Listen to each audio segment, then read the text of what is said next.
When you are 7 months pregnant, a midnight call from the police is your absolute worst nightmare.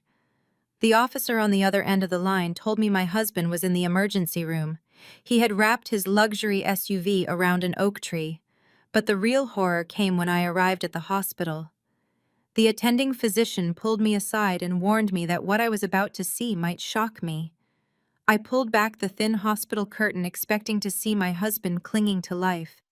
Instead, I saw him sharing a trauma bay with the one person who was supposed to be my blood, hastily buttoning up her ruined designer blouse. My name is Madeline. I am 33 years old, and the life I thought I was building turned out to be a masterclass in deception. Before I reveal the exact moment my entire world shattered, let me know where you are watching from in the comments below. Hit like and subscribe if you have ever had your trust broken by the people who should have protected it most. The fluorescent lights of the emergency room buzzed overhead like a swarm of angry bees. I waddled past the triage desk, one hand clutching my heavy belly, the other desperately gripping my purse. My heart hammered against my ribs so violently, I thought I might collapse right there on the cold linoleum floor. I had driven through a blinding rainstorm convinced I was about to become a widow before my child even took their first breath. A police officer met me outside Trauma Bay 4. He held a clipboard tight against his chest. His uniform was damp, and his expression carried a heavy, awkward weight. He did not look like a man about to deliver news of a simple traffic accident. "Are you the wife of Bradley?" he asked, his eyes dropping briefly to my pregnant stomach before darting away. I nodded, gasping for air. "Is he alive? Please tell me he is alive." "He is stable," the officer replied, his voice painfully measured. "But there are some details regarding the crash that you need to be aware of before you go in there." The officer handed me a copy of the preliminary accident report.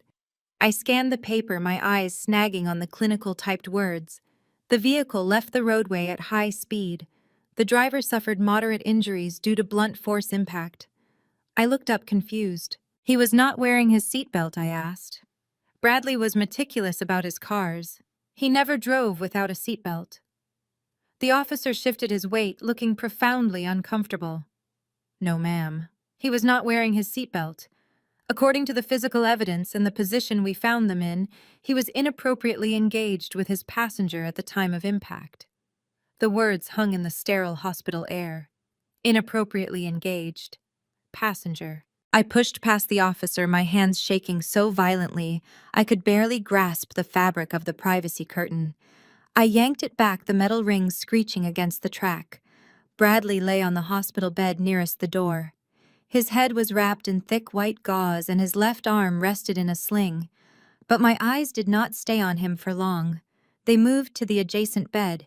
Sitting there, swinging her legs over the edge of the mattress, was Abigail, my 28-year-old biological sister, the golden child of our family, who had just returned from a luxury gap year in Europe fully funded by our parents.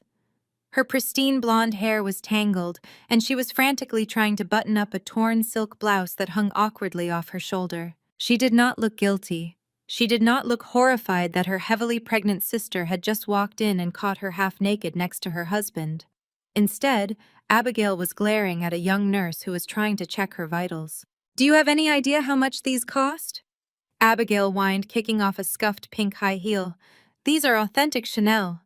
My mother literally bought them for me yesterday to celebrate my homecoming." "You people cut the strap when you pulled me out of the car. Who is going to reimburse me for this?" I stood paralyzed. The sound of my sister complaining about designer shoes completely drowned out the steady beeping of the heart monitors. Our parents had always treated Abigail like royalty, showering her with gifts and praise. Meanwhile, they treated me like an afterthought, a boring accountant who was only good for fixing their tax returns or helping them balance their checkbooks. But this was an entirely new level of cruelty. She had been sleeping with my husband, the father of the child kicking inside my womb, Abigail. I breathed, my voice cracking. She finally looked up, noticing me standing in the doorway. She did not flinch. She did not apologize. She just rolled her eyes and crossed her arms over her ruined blouse. "Oh, great." Abigail muttered, leaning back against the pillows. "Here comes the drama. You should really tell your husband to keep his eyes on the road, Madeline. This whole night has been a complete disaster for my wardrobe." Before I could even process the absolute audacity of her words, a low groan came from the other bed. Bradley was waking up. I took a step toward him, my instinct as a wife temporarily overriding my shock. I placed a hand on my round belly, waiting for him to look at me. I waited for him to see my tears, to ask if the baby was okay, to break down and beg for my forgiveness for destroying our marriage. Bradley blinked against the harsh fluorescent lighting. He turned his head, his gaze sweeping right past me, as if I were nothing more than a coat rack. His eyes locked onto my sister. "Where is Abigail?" He barked at the nurse, his voice rough but panicked. "Is she okay? Tell me she is not hurt." "I am right here, babe." Abigail cooed, her voice softening instantly. "They ruined my shoes, but I am fine." Bradley let out a massive sigh of relief.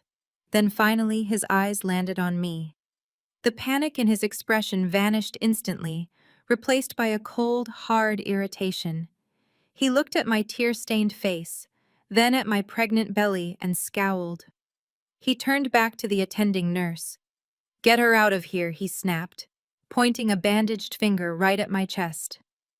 "Tell my wife to leave. She is stressing me out and I need to focus on Abigail right now." The sharp sting of Bradley's command hung in the sterilized air of the trauma bay. "Get my wife out of here," he snapped at the nurse. He had looked right through me, right past the child growing inside me, and focused entirely on the woman adjusting her torn silk blouse.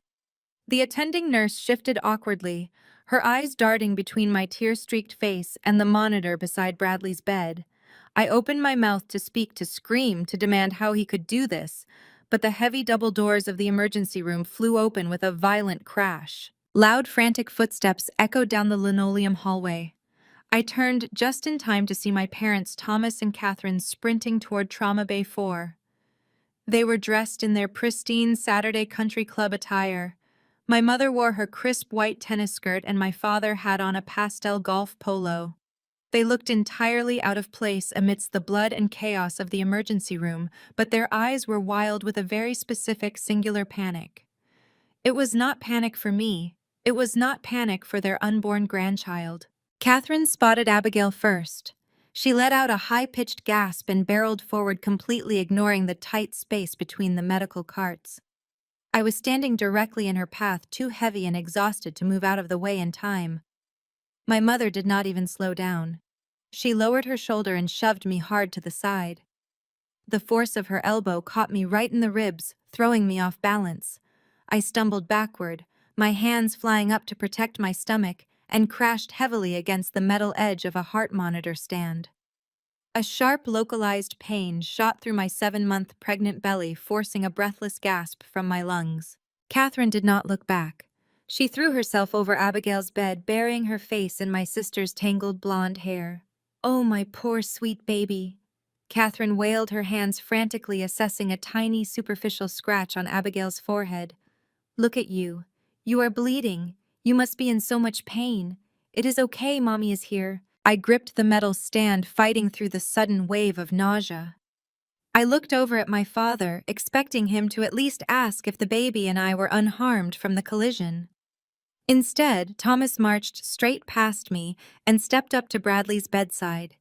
He patted my husband's uninjured shoulder. "Bradley, son, are you all right?" Thomas asked, his tone dripping with misplaced concern. "How is the SUV? Tell me the insurance covers the front end. We have the big charity gala next month, and you cannot be seen driving a rental car." The sheer absurdity of the moment washed over me like ice water. My husband was bandaged and bruised from a car crash. My sister was half naked in the bed next to him. The police officer had just confirmed they were intimately entangled at the time of the impact. And my parents were worried about a scratched forehead and a luxury vehicle. I forced myself to stand up straight, pushing the pain in my abdomen aside. I looked at the four of them, this twisted, toxic portrait of a family, and felt something inside me snap. "What is wrong with you people?" I demanded, my voice cutting through Catherine's dramatic sobbing. They were in the car together. He crashed into a tree because he was sleeping with my sister. I want an explanation right now. Abigail let out a theatrical whimper and buried her face deeper into our mother's shoulder. Make her stop yelling at me, Abigail cried. My head hurts too much for her jealousy right now. Thomas spun around to face me, his face flushing a deep, angry red. He took 2 aggressive steps forward, invading my personal space, and pointed a stern finger at my face.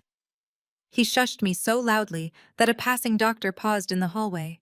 Keep your voice down, Thomas hissed, his eyes wide with fury. Do not make a scene in a public place. If you have a problem with your marriage, you deal with it at home quietly. Deal with it quietly, I asked, my voice rising in disbelief. My husband was driving without his pants on with my sister in the passenger seat. There is a police report. How am I supposed to deal with that quietly? Thomas scoffed, looking me up and down with utter disgust. He took in my sensible maternity slacks, my comfortable flats, and my messy bun. If you bothered to dress up and entertain your husband instead of staring at spreadsheets all day, he would not have needed your sister's comfort, Thomas spat out. Bradley is a high-powered investment director. He deals with massive stress. He needs a wife who understands high society, who knows how to be a companion. All you do is crunch numbers and act like a boring accountant. You drove him to this. I stared at the man who had raised me, listening to him justify his son-in-law's infidelity by blaming my career. The very career I used to secretly untangle his massive tax liabilities every single April. The career that paid for the roof over my head while he and Catherine blew their money on country club dues and Abigail's European vacations. Catherine turned away from Abigail just long enough to chime in. Your sister has had a very rough time adjusting since she got back from Europe, Madeline. She has been depressed. Bradley was just being a supportive brother-in-law, taking her out for a drive to cheer her up. You are taking a simple misunderstanding and trying to ruin everyone's day with your hormonal mood swings. A supportive brother-in-law. I repeated the words, tasting like ash in my mouth. Is that what we are calling it now? Before Catherine could deliver another venomous excuse, the hospital billing coordinator walked into the trauma bay. She held a tablet and looked around the crowded space with a strained, professional smile. Excuse me, the coordinator said. Abigail's chart indicates she is ready to be moved from the trauma bay, but she is demanding the VIP recovery suite on the top floor. I need to inform you that your current health insurance does not cover elective luxury room upgrades for minor scrapes. We will require an out-of-pocket payment of $3,000 upfront. Abigail immediately started whining, kicking her bare feet against the hospital blankets. I am not staying in a regular room, Mom. The beds are scratchy and the nurses are rude to me. I need the suite with the good view so I can recover from my trauma. Catherine immediately went into full appeasement mode. Do not worry, my sweet girl. Mommy will get you the best room they have. Oh. Catherine patted Abigail's cheek, then turned her back on her golden child. The doting, loving mother vanished instantly, replaced by the demanding, entitled woman I had dealt with my entire life. Catherine marched right up to me, holding out her hand, palm up. She snapped her fingers twice impatiently. Give me your card, Catherine ordered. The platinum one. Your father and I left our wallets in the golf cart when we rushed over here. Pay the woman so your sister can get some rest. I looked at my mother's outstretched hand. I looked at Abigail, who was already pulling a compact mirror from her ruined purse to check her lip gloss. I looked at Bradley, who was glaring at me with open hostility for not leaving the room fast enough. For 33 years, I had played the role of the quiet, dependable workhorse. I had funded their mistakes, absorbed their insults, and handed over my money whenever the golden child threw a tantrum.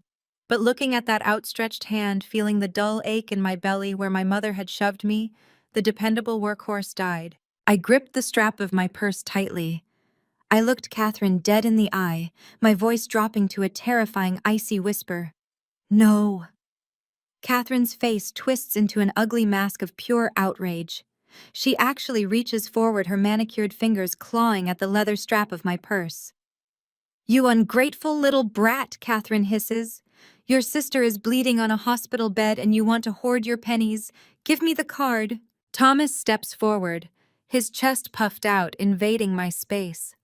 He towers over me, trying to use his physical size to force my compliance, just like he has done since I was a child. Hand it over, Madeline. Stop humiliating us in front of these nurses. Before my father can lay a hand on my bag, a sharp, commanding voice cuts through the sterile air of the trauma bay. Step away from my client Thomas, right now. The sound of high heels clacking against the linoleum announces her arrival before she even enters my line of sight. Simone steps directly between my father and me. She is wearing a flawless charcoal power suit, her posture rigid, her dark eyes blazing with an intensity that immediately forces Thomas to take a step back. Simone is married to my older brother Nathan, but more importantly tonight, she is a ruthless family law attorney and the only person in this family who has ever truly had my back. Thomas recovers his shock and glares at her. "This is family business, Simone. Stay out of it." Simone laughs, a dry, humorless sound that bounces off the hospital walls. "I am family Thomas, and right now I am acting as Madeline's legal counsel. If you so much as brush her shoulder again, I will have you arrested for assault on a pregnant woman. Do you want to spend your Saturday night in a holding cell instead of the country club?" Catherine huffs, crossing her arms. "Simone, you are being ridiculous. We just need to pay for Abigail's upgraded room." Madeline is being completely selfish. Simone turns her lethal gaze onto my mother. Selfish. Catherine, are we really going to talk about who is selfish? Should we talk about the time you drained Madeline's entire college savings account? The money she worked weekend shifts to earn just so you could buy Abigail a brand new convertible for her high school graduation. Catherine gasps, her face flushing crimson. That was different. Abigail needed reliable transportation for college. And Madeline needed to take out 6 figures in student loans. Simone fires back, stepping closer to my mother. You have used this woman as an ATM and an emotional punching bag for your entire life. That stops tonight. She is not paying a single dime for the woman who was just caught pantless in a crashed car with her husband. Bradley shifts uncomfortably on his hospital bed, his face pale under his bandages. "Simone, watch your mouth," he barks. Simone slowly turns to face Bradley. She reaches into her designer tote bag and pulls out a clear plastic evidence bag. Inside the bag sits Bradley's smartphone. The screen is completely shattered into a spiderweb of cracked glass, and dark dried blood smears the edges of the casing. "I spoke with the responding officer in the hallway," Simone says, holding the bag up so the harsh fluorescent lights catch the shattered glass. "Since you are currently receiving medical treatment and Madeline is your lawful spouse, the police released your personal effects to her. Well, to me, acting on her behalf." Thomas lunges forward, his arm outstretched to snatch the plastic bag. "Give me that. He is my son-in-law. That is his private property." Simone sidesteps him with the grace of a matador, dropping her shoulder to physically block his path. "Touch me, Thomas, and I promise you will lose your pension in the civil suit." She unzips the plastic bag and pulls out the shattered phone. She wipes a smear of blood off the screen with her thumb. Then she hands the phone directly to me. I bypass the lock screen, Simone says, her voice dropping to a low, serious register. "He used the date of your wedding anniversary as the passcode. How incredibly poetic." My hands shake as I take the heavy, damaged device. The glass scrapes roughly against my palm. I look at Bradley. The arrogant glare has completely vanished from his face. He looks terrified. He struggles to sit up, wincing as the movement pulls on his injuries. "Madeline, put that down." Bradley commands, his voice cracking with sudden panic. "Do not look at that. It is work stuff. Highly confidential client information." "Shut up," Bradley, Simone snaps. She points a perfectly manicured finger at the screen in my hands. "Madeline, do not look at his standard messages." I opened a secure hidden folder. Read the WhatsApp thread. Read exactly what you are married to. I look down at the illuminated screen. The cracks in the glass distort the text slightly, but the words are clear enough. It is a private chat log between Bradley and a contact saved simply as the letter A. My eyes scan the glowing text messages. The timestamp shows these were sent just hours ago, right before the crash. A writes, "I am so sick of sneaking around. When are we going to make this official? Her belly is huge, she looks ridiculous, and I hate that you have to go home to her." Bradley writes, "Soon, babe. I promise. Just stick to the timeline." AI writes, I want that house. I picked out all the imported Italian tile for the kitchen. I am not letting her keep it. I feel the blood drain from my face. My knees go weak, but Simone places a steady, grounding hand on the small of my back, keeping me upright. I scroll down further, my thumb swiping against the jagged glass. The next set of messages makes the breath catch in my throat. Bradley writes, You will get the house. We have the plan. As soon as she gives birth, we implement it. She is already stressed. We will use that. We will commit her to a facility for postpartum psychosis. I have the medical proxy. A writes, and the baby. Bradley writes, We take the baby. I will get full sole custody. The courts will side with me if she is documented as mentally unstable in a psychiatric hold. We take the baby, we take the house. It will be ours. I stop breathing. The sterile smell of the hospital seems to vanish, replaced by a cold, suffocating vacuum. My own husband and my biological sister were not just having a sordid affair. They were plotting to steal my newborn child. They were plotting to lock me away in a psychiatric ward to do it. I force my thumb to swipe down one more time to the final message sent just minutes before the airbag deployed. Bradley writes, Do not worry about her fighting us in court. She will not have a single dollar to hire a lawyer. I did it this morning. I have already moved the $400,000 to the Cayman accounts. She is completely broke. The emergency room fades away. The sound of my mother's complaining and my father's heavy breathing vanishes into absolute silence. The $400,000. My life savings. The money I had painstakingly saved, dollar by dollar, from my accounting bonuses over the last decade to ensure my child had a secure future. It was gone. I stare at the cracked, blood-stained screen. The sheer magnitude of the betrayal does not break me. Instead, a profound, terrifying calm washes over my entire body. The panic I felt when I walked into the hospital evaporates, leaving behind a cold, calculated clarity. They thought they could steal my child. They thought they could leave me destitute. They thought they were dealing with a boring, easily manipulated accountant. They have absolutely no idea what they just woke up. The automatic doors of the emergency room slid shut behind us, cutting off the sterile glare and the chaotic shouting of my family. The heavy, humid night air hit my face like a damp towel. Rain lashed against the concrete, pooling in dark, oily puddles across the hospital parking lot. I stood under the concrete awning, my hands wrapped protectively around my swollen stomach. The baby kicked sharply against my ribs, a sudden flutter of life contrasting with the absolute death of my marriage. Simone walked beside me, her heels clicking a steady, militant rhythm. She did not offer empty platitudes. She did not tell me everything would be okay. She simply guided me toward her sleek black Lexus parked under a flickering streetlight, her presence a solid wall between me and the nightmare inside the building. I slid into the passenger seat, the leather cold against my damp clothes. The heavy door slammed shut, sealing us inside a soundproof vault. The rain drummed a relentless beat against the roof.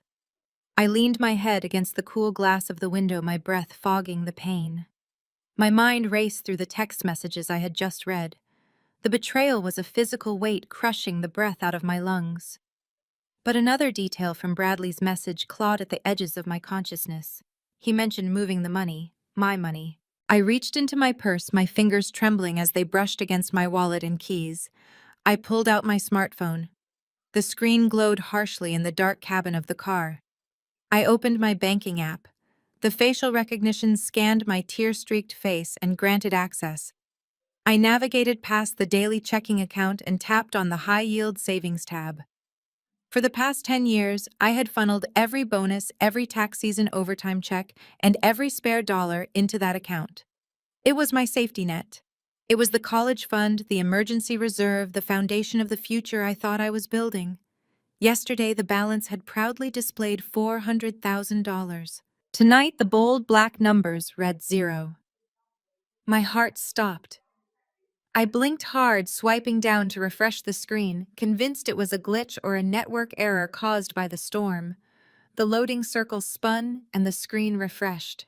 0. I tapped on the transaction history.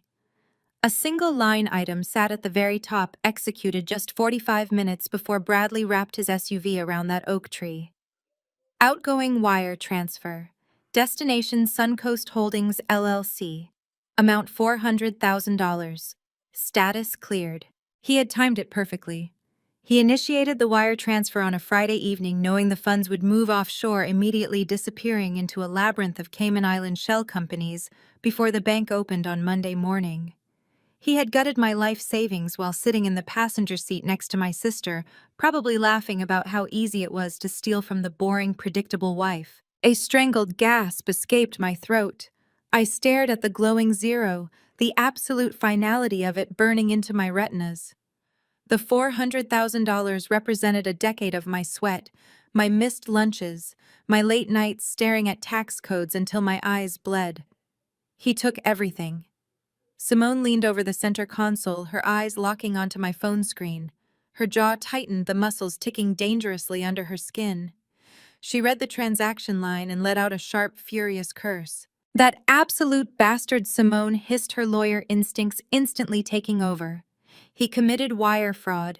He thinks he can hide marital assets in an offshore shell company right before filing for a hostile divorce. Simone snatched her own phone from the dashboard mount. Her fingers flew across the keypad.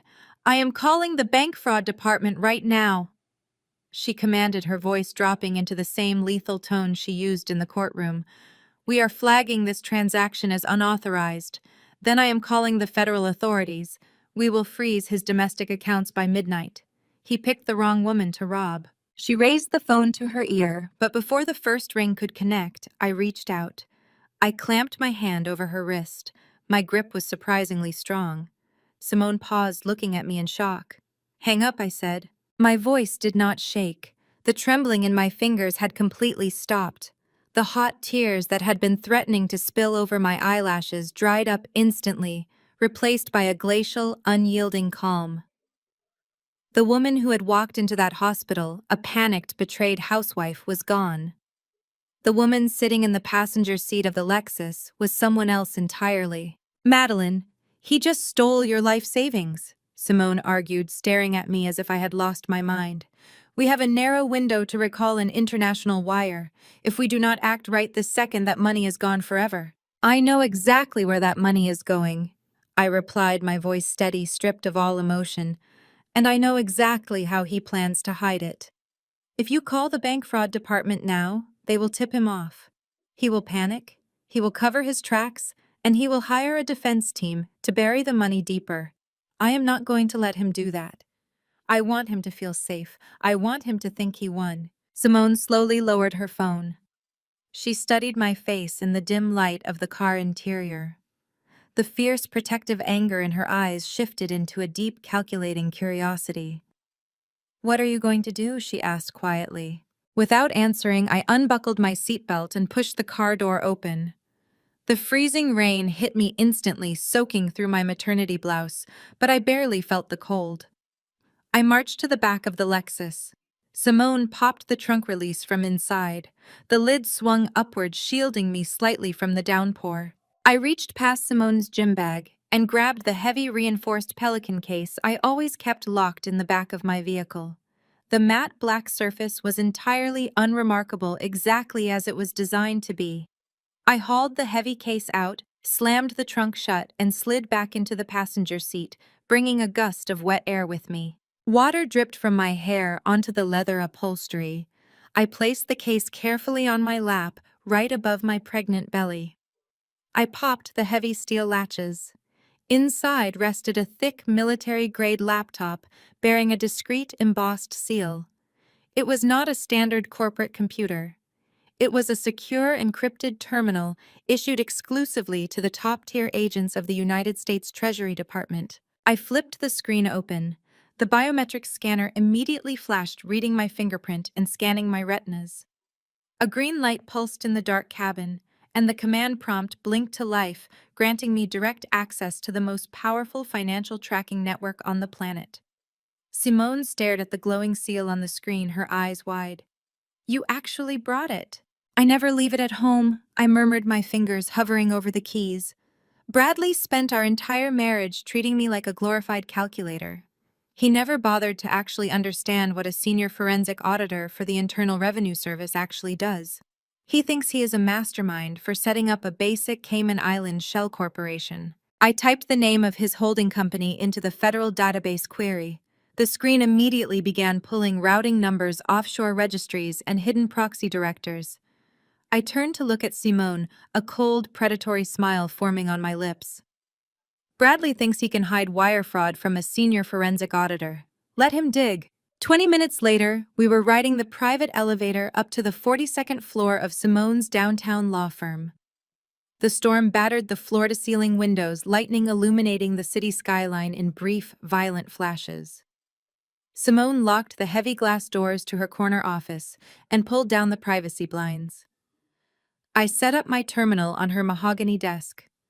I was officially tapped directly into the most powerful financial tracking network on the planet.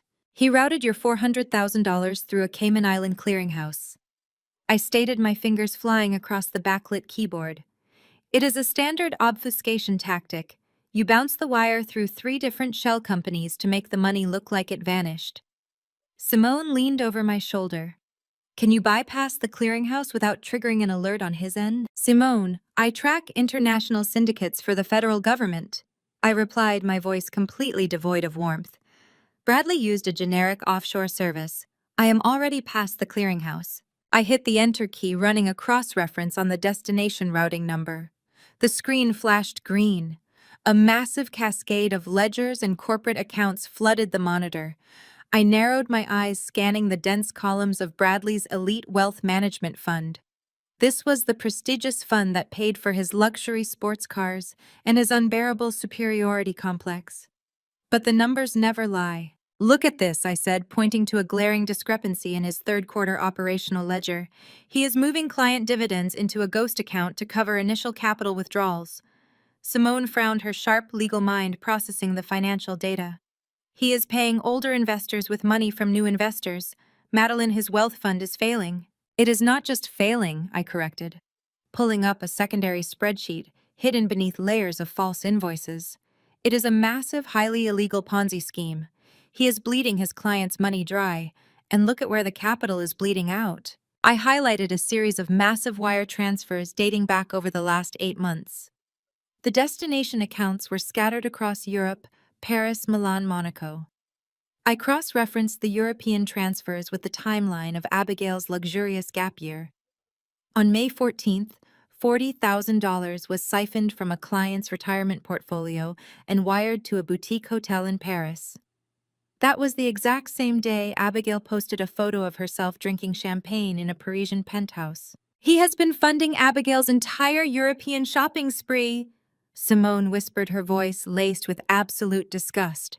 He stole your sister away and he used his client's life savings to pay for it, which is exactly why he needed to steal my money tonight.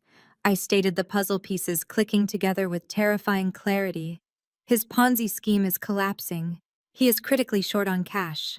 My $400,000 wasn't just to leave me destitute. It was a desperate band-aid to keep him out of federal prison. I felt a cold, vicious energy surging through my veins. The man who had mocked my career was about to learn exactly how dangerous a scorned auditor could be. I am going to freeze his offshore accounts right now, I said, my hands hovering over the keyboard. I am going to trigger a silent federal audit on his firm. Wait, Simone said, placing her hand gently on my wrist. Check his domestic assets first. Check the house. If he was planning to commit you to a psychiatric ward, to take sole custody of the baby, he would have secured the marital property to ensure you could not fight him. I nodded, opening a new terminal window to access the state property registry. I bypassed the public search portal and pulled the raw deed history for our $2 million home. The progress bar spun for an agonizing second before the official document loaded on the screen. I stared at the name listed under the current property owner. My breath hitched in my throat. Bradley's name was gone. My name was gone. He forged my signature on a quitclaim deed. I breathed, my voice barely a whisper in the quiet office. Who owns it? Simone asked, stepping closer. I highlighted the bold text at the top of the official registry document. He transferred the deed 7 days ago to hide it from me in the upcoming divorce. Our marital home is now legally owned by a private holding company named Apex LLC. I left Simone at her firm, the high-speed printers already spitting out the preliminary freeze orders for Bradley's domestic accounts, and drove straight back to the sprawling $2 million estate I had spent the last 5 years meticulously turning into a home. The relentless rain had finally slowed to a steady, miserable drizzle slicking the cobblestone driveway. I only intended to pack my passport, my mother's heirloom jewelry, and a few weeks' worth of maternity clothes before relocating to a secure hotel. I unlocked the heavy mahogany front door and stepped into the grand foyer. The house was blazing with light. Loud, abrasive laughter echoed down the curved, sweeping staircase. It was not the sound of a family mourning a shattered marriage or a traumatic accident. It was the sound of an unapologetic celebration. I climbed the stairs, my hand gripping the polished oak banister, my breath catching slightly in my throat. The double doors to my master bedroom were thrown wide open. I stepped into the doorway and froze. Heavy-duty black contractor garbage bags littered my pristine hardwood floor like discarded bodies.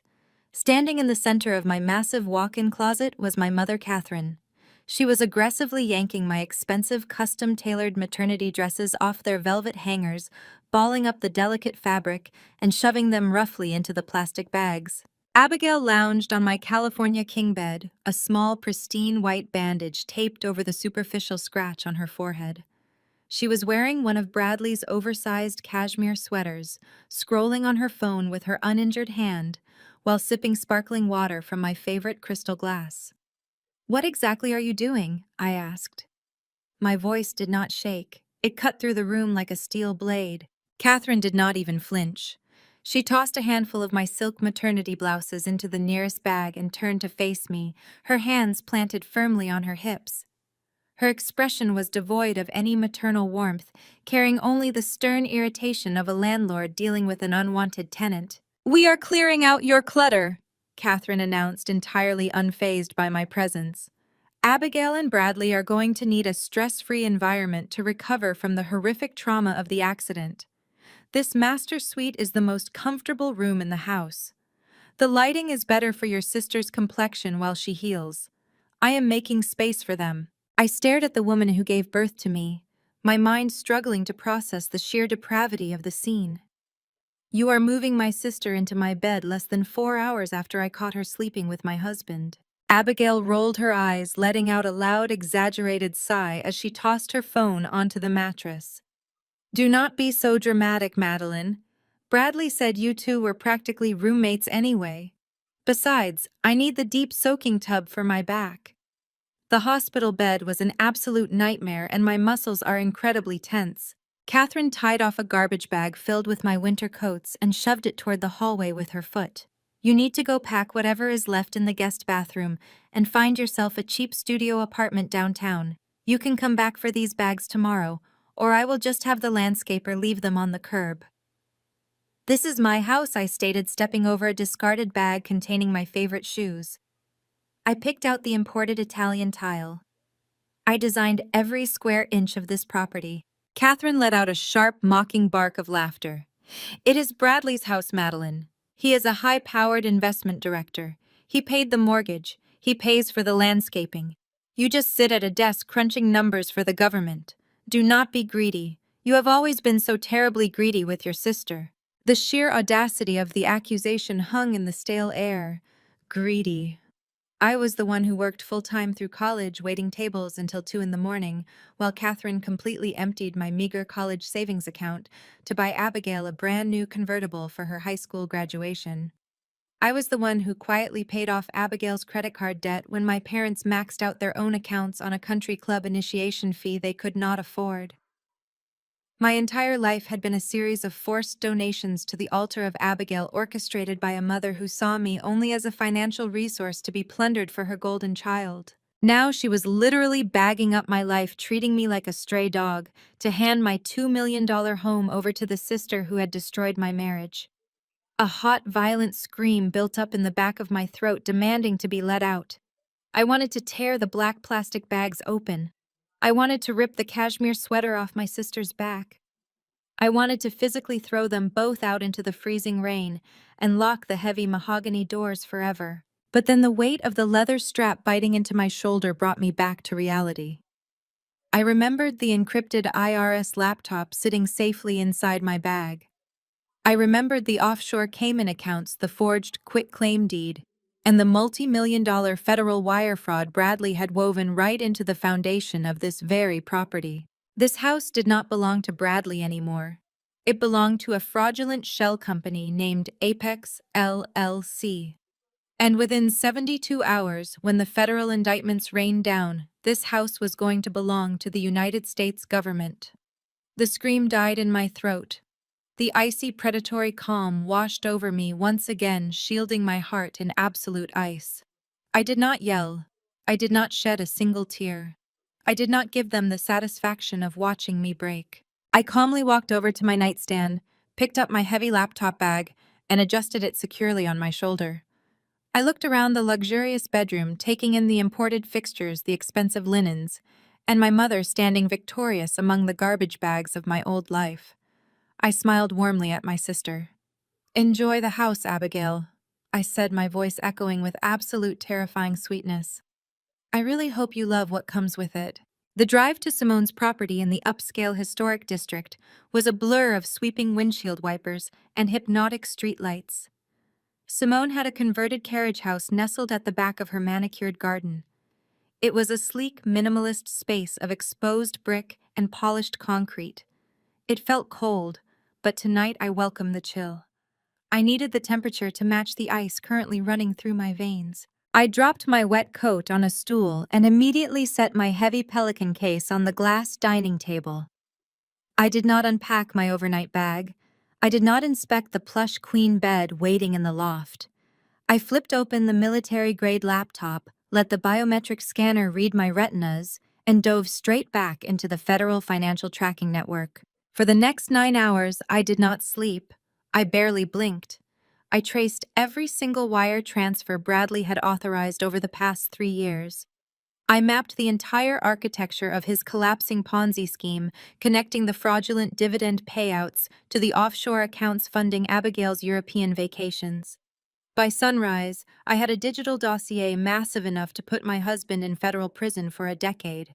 At 7 in the morning, the adrenaline finally crashed, leaving me with a pounding headache and a desperate need for caffeine. Simone had already left for her firm, texting me to treat the carriage house as my own. I threw on a dry sweater, grabbed my umbrella, and walked 3 blocks to a bustling artisanal coffee shop on the corner of Elm Street. The cafe was packed with morning commuters and local professionals. The rich aroma of roasted beans and warm pastries normally would have made my pregnant stomach rumble, but today I felt entirely hollow. I ordered a black tea and stood near the pickup counter, mentally reviewing the sequence of federal asset freezes I was going to execute at noon. "Madeline." The voice was sharp and unfamiliar. I turned around. A man in a cheap, ill-fitting gray suit stood uncomfortably close to me. He held a thick, heavily taped manila envelope. Before I could even register his face, he shoved the heavy package hard against my chest. Instinctively, my hands came up to catch it before it hit my swollen stomach. "You have been served," he barked loudly. He did not lower his voice. He practically shouted it, ensuring that half the coffee shop turned their heads to watch the pregnant woman get publicly ambushed. "Your husband's legal team said you were dodging calls," the process server sneered, stepping back and snapping a quick photo of me holding the envelope with his phone. "Have a nice day, lady." He turned and shoved his way out of the cafe, the glass door rattling on its hinges. The barista at the counter stopped wiping the espresso machine, staring at me with wide, pitying eyes. The low hum of morning conversation had died completely. I could feel the weight of a dozen strangers judging the scene. I did not flush with embarrassment. I did not drop the envelope and run away in tears. I calmly picked up my tea from the counter, walked to a small table in the far corner of the room, and sat down. I slid my thumb under the heavy tape and ripped the envelope open. Bradley was not just filing for divorce. He was launching a preemptive scorched earth military strike. He knew exactly what he had done with my money and the marital home, and he was striking first to control the narrative. I pulled out the thick stack of legal petitions, my eyes scanning the dense, aggressive legal jargon. It was a petition for an expedited fault-based divorce. But the actual demands made the breath stall in my lungs. I flipped to the custody arrangement section. Bradley was formally petitioning the court for sole physical and legal custody of our unborn child. The justification was typed in bold, uncompromising letters. He alleged that I suffered from severe and dangerous mental instability. I read the supporting affidavit, and the world seemed to drop out from underneath me. The sworn testimony was not from a doctor or a psychiatrist. It was from my own mother. Catherine had provided a signed, notarized statement to Bradley's high-priced legal team. In it, she detailed a fabricated history of my alleged hysterical episodes. She swore under penalty of perjury that I had suffered a violent mental break the night of the accident, that I had abandoned my critically injured husband in the emergency room, and that my erratic behavior posed a direct and imminent threat to the safety of a newborn infant. Catherine had sold me out. She had officially entered a perjured statement into a court of law just to ensure that Abigail got to keep the $2 million house and the wealthy, successful husband. My mother was willing to let a judge tear my baby from my arms just to guarantee her golden child's financial security. The sheer depravity of the betrayal was so profound it transcended pain. It crystallized into a terrifying, absolute clarity. They thought I was just a boring, predictable number cruncher who would fold under the pressure of a public legal assault. They thought taking my home and threatening my child would force me to surrender. I turned to the final page of the petition, reaching the financial demands. Bradley had already stolen my $400,000 life savings. He had already transferred our marital estate to a shell company. I assumed he was simply trying to walk away clean. I was wrong. Bradley was demanding $5,000 a month in permanent spousal support. I stared at the black ink, reading the justification paragraph 3 times to ensure my eyes were not playing tricks on me in the dim light of the cafe. Bradley claimed that the horrific trauma of wrapping his SUV around an oak tree had left him with debilitating, paralyzing post-traumatic stress disorder. His lawyers argued that the emotional and psychological injuries sustained in the crash rendered him completely incapable of managing his wealth fund or securing any future employment. He was claiming total disability. The audacity was breathtaking. He had crashed his luxury car while receiving intimate favors from my sister. He had gutted my bank accounts while I was rushing to the hospital to save him. He was running a massive illegal Ponzi scheme that was days away from catastrophic federal collapse. And now he was standing before a judge demanding that I pay him a $5,000 monthly salary for the trauma of getting caught. I neatly stacked the papers, slid them back into the manila envelope, and took a slow, deliberate sip of my tea. Bradley wanted to play the victim. He wanted to use the legal system to bleed me dry. I pulled my phone from my pocket and dialed Simone's direct office line. She answered on the first ring. "Simone." I said, my voice eerily calm over the bustling noise of the coffee shop. "I was just served. Bradley is demanding sole custody and $5,000 a month in spousal support." I heard Simone curse sharply on the other end of the line. "Madeline, do not panic. We will rip this petition apart in court." "I am not panicking," I replied, my eyes fixed on the rain sliding down the cafe window. "Release the offshore freeze orders. Transmit the Ponzi scheme dossier to the Federal Financial Crimes Division. Wake the predator up. Let's see how his PTSD handles a federal indictment." I drove straight from the coffee shop to the Oakwood Country Club. The torrential rain from the night before had burned off, leaving behind a thick, suffocating humidity that clung to the perfectly manicured lawns of the golf course. I tossed my keys to the startled valet, bypassing the grand mahogany double doors and marching directly toward the terrace dining room. The maitre d' stepped into my path, his eyes darting to my damp hair and the casual wrinkled sweater I had thrown on hours ago, but I did not stop walking. I brushed past him, my grip white-knuckled around the thick manila envelope. The Sunday brunch crowd was a sea of pastel linen and quiet, expensive murmurs. I spotted them immediately. Thomas and Catherine were holding court at a premium corner table overlooking the 18th hole. They were sipping mimosas, laughing brightly with another older couple, as if their eldest daughter's life had not just been detonated. I navigated through the labyrinth of tables, my flat shoes silent against the imported terracotta tiles. The other couple noticed me first. Their polite smiles faltered, sensing the glacial energy radiating off me. Catherine turned her head to see what had distracted her audience. Her laughter died instantly. Her pristine foundation-caked face tightened into a mask of severe irritation. Madeline, Catherine hissed, keeping her voice low to avoid drawing attention from the neighboring tables. "What on earth are you doing here looking like that? This is a private club.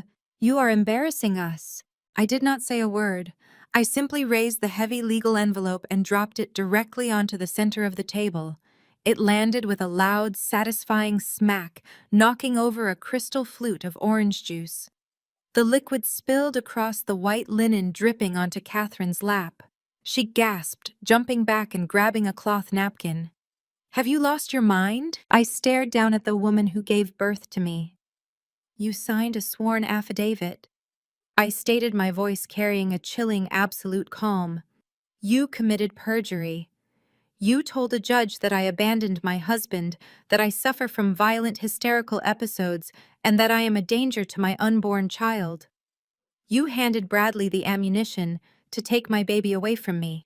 The other couple at the table hastily excused themselves, practically sprinting toward the buffet line. Thomas and Catherine were left alone with me in the sudden, deafening quiet of our corner. Thomas wiped his mouth with his napkin, his posture stiffening defensively. "Watch your tone, Madeline. Your mother did what had to be done. We both did. We co-signed that statement because we are genuinely concerned about your mental state." "My mental state," I repeated, leaning over the table, my hands planted flat against the damp linen. "My husband is sleeping with my sister. He stole $400,000 from my bank account while he was doing it. And your response is to tell a court of law that I am an unfit mother." "You are acting completely paranoid," Catherine snapped, tossing her ruined napkin aside. She leaned in, her eyes flashing with venomous indignation. "Bradley told us exactly what you did. You illegally accessed federal databases to freeze his accounts just because you are jealous of his success. You are trying to ruin a good man out of sheer spite. Abigail is right. You have always been bitter. You are actively trying to destroy the family reputation with these wild accusations of fraud." "He is committing fraud," I said, the words cutting through the air like shattered glass. "He gutted my life savings. He transferred the deed to my house because he had to protect his assets from a hysterical woman." Thomas interjected loudly, his face turning a mottled, angry red. "You have completely lost your grip on reality, Madeline. You are making up stories to play the victim, just like you always do. We are not going to sit back and watch you destroy a brilliant financial mind just because your marriage hit a rough patch." A brilliant financial mind. The phrase hung in the humid air. I stared at my father, studying the fierce, desperate way he defended the man who had torn my life apart. It was not just blind favoritism for Abigail anymore. It was something much deeper. It was a panicked, protective desperation. "Why do you care so much about his assets?" I asked, my voice dropping to a dangerous whisper. "Why are you risking perjury to protect him?" Thomas slammed his fist down on the table, the silverware rattling violently. "Because Bradley manages our entire retirement fund. We have to protect him. He is making us rich, unlike you." The world around me seemed to stop spinning. The clinking of glasses, the soft jazz playing over the club speakers, the hum of polite conversation, all faded into absolute silence. I looked at my father. I looked at my mother. The puzzle pieces locked together with a sickening, devastating crunch. Bradley was not just using his wealth management firm to fund Abigail's shopping sprees and his own luxury lifestyle. He had pulled Thomas and Catherine into his web. They had handed over their life savings, their pensions, their entire financial future to the golden son-in-law. Bradley was probably paying them fake inflated dividends, using the stolen funds from other clients. He might have even used my $400,000 to pay out his own in-laws to keep up the illusion of immense wealth. My parents had not just betrayed me because they preferred my sister. They had sold me out for a return on investment. They signed away their unborn grandchild because they thought Bradley was their ticket to permanent, effortless luxury. They were defending a man who was actively robbing them blind. I stood up slowly. The burning betrayal in my chest evaporated, completely extinguished by the cold, calculated reality of what was about to happen. At noon, the United States Treasury Department was going to execute a full total freeze on every single asset connected to Bradley's firm. The Ponzi scheme was going to collapse. The federal government would seize the accounts, the properties, and the investments. The victims would be lucky to get pennies on the dollar. My parents were going to lose every single cent they owned. They would be left with absolutely nothing. I looked at my mother, desperately trying to wipe the spilled juice from her designer dress. I looked at my father, his chest puffed out with arrogant, misplaced pride. I did not scream. I did not argue. I did not warn them about the federal agents currently preparing to tear their golden son-in-law's life apart. I just looked at them and smiled. It was a slow, terrifying smile that finally made Thomas shift uncomfortably in his seat. "You are absolutely right, Dad," I said softly, picking up my purse. "We all have to protect our investments. Enjoy your brunch. Let's see how rich you are by dinner." I walked out of the Oakwood Country Club, leaving my parents sitting in the wreckage of their spilled brunch and their doomed retirement fund. The midday humidity clung to my skin, but inside my mind was operating with absolute mechanical precision. By the time I reached Simone's downtown firm, the digital clock on my dashboard read exactly 12:01. The federal freeze had officially been executed. Somewhere in the labyrinth of international banking, the digital walls were slamming down around Bradley's offshore accounts. But I could not afford to sit back and watch the inevitable explosion. We needed to guarantee my absolute legal immunity and sever all ties before the collapse became public knowledge. Simone was waiting for me in her corner office, her desk covered in freshly printed legal drafts. "Did they take the bait at the club?" she asked, handing me a cup of black coffee. "They swallowed it whole," I replied, dropping my purse onto the leather sofa. "My father outright admitted Bradley is managing their entire pension. They are completely oblivious to the federal investigation. Now we just need to set the hook before Bradley realizes his wealth fund has been seized." Simone nodded, her expression shifting into pure predatory lawyer mode. She slid a thick stack of papers across the desk. We spent the next 2 hours meticulously crafting the most humiliating one-sided divorce settlement in the history of family law.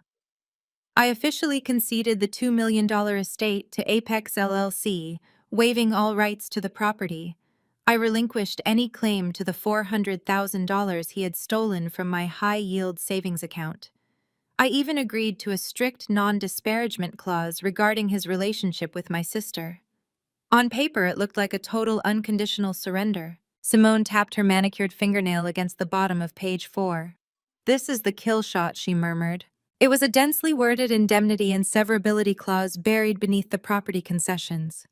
By signing it, Bradley would formally declare that all financial assets, liabilities, corporate actions, and business operations under Suncoast Holdings and Apex LLC were his sole exclusive responsibility. The clause explicitly stated that I had zero knowledge of or participation in his wealth management fund. It legally amputated me from his impending federal indictment. Most importantly, in exchange for my massive financial surrender, Bradley would grant me undisputed sole physical and legal custody of our unborn child. But Bradley was a paranoid, egotistical narcissist. If I offered him everything on a silver platter without a fight, he would immediately smell a trap. He needed to believe he had broken me. He needed to hear that I was desperate, and he needed to hear it from someone he trusted. I pulled out my phone and opened a text thread with a woman named Jessica. She was a gossipy, social climbing mutual friend who I knew reported directly back to Abigail. I typed out a frantic, pathetic message, making sure my tone sounded perfectly unhinged. "Jessica, I do not know what to do. Bradley's lawyers just ambushed me with papers. He is threatening to take the baby. I have no money left. I am completely terrified. I just want out of this nightmare. I will give him the house, the savings, whatever he wants if he just lets me keep my child. Please do not tell anyone. I am so scared." I hit send, placed the phone face down on the mahogany desk, and looked up at Simone. Jessica will screenshot that and forward it to Abigail within 60 seconds. Simone leaned back in her chair, a sharp smile touching her lips. Abigail will eat that up. She will run straight to Bradley with the evidence of your collapse. It was the absolute truth. Even when we were children, Abigail thrived on my subjugation. If I won a science fair, Abigail would throw a violent tantrum until Catherine forced me to hide my trophy in the closet and bought Abigail a new designer dress to compensate. My sister required my defeat to validate her own existence. Hearing that I was broke, terrified, and begging for mercy would be the ultimate aphrodisiac for her fragile ego. She would push Bradley to sign the papers immediately just to finalize her total undisputed victory over my life. Simone packaged the settlement draft and forwarded it to Richard Vance, Bradley's notoriously aggressive divorce attorney. Vance was a courtroom bully who specialized in bankrupting spouses through endless, agonizing litigation. If Vance read the document thoroughly, he might question why we were conceding so much so quickly. We needed Bradley's arrogance to override his lawyer's caution. We waited in the quiet tension of Simone's office. The hours ticked by in agonizing slow motion.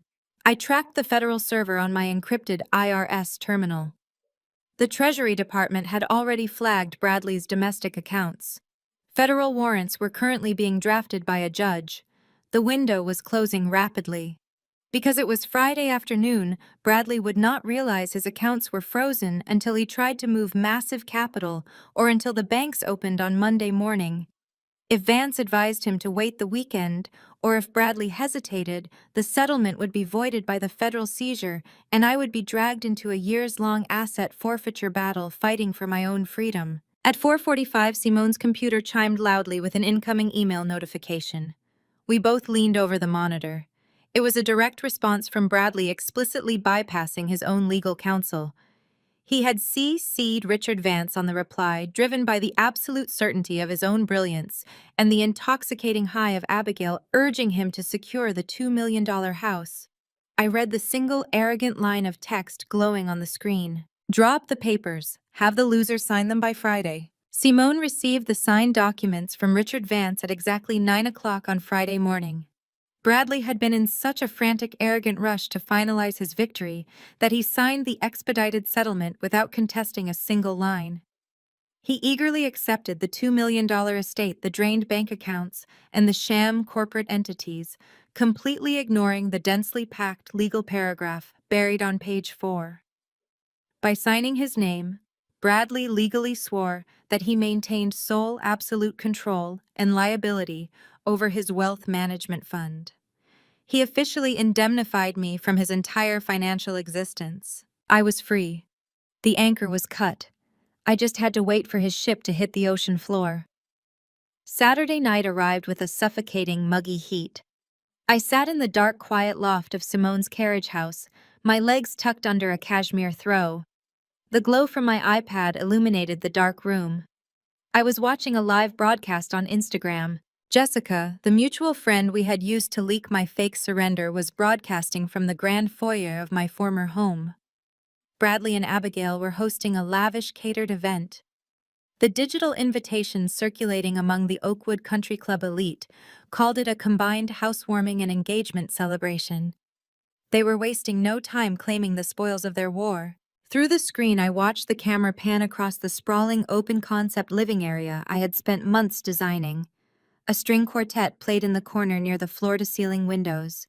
Waiters in crisp white shirts circulated with trays of expensive champagne and imported caviar. Bradley was funding an extravagant party using the stolen capital of the very people drinking his champagne. The camera focused on Abigail. She was holding court in the center of the kitchen, leaning against the imported Italian marble island I had personally selected.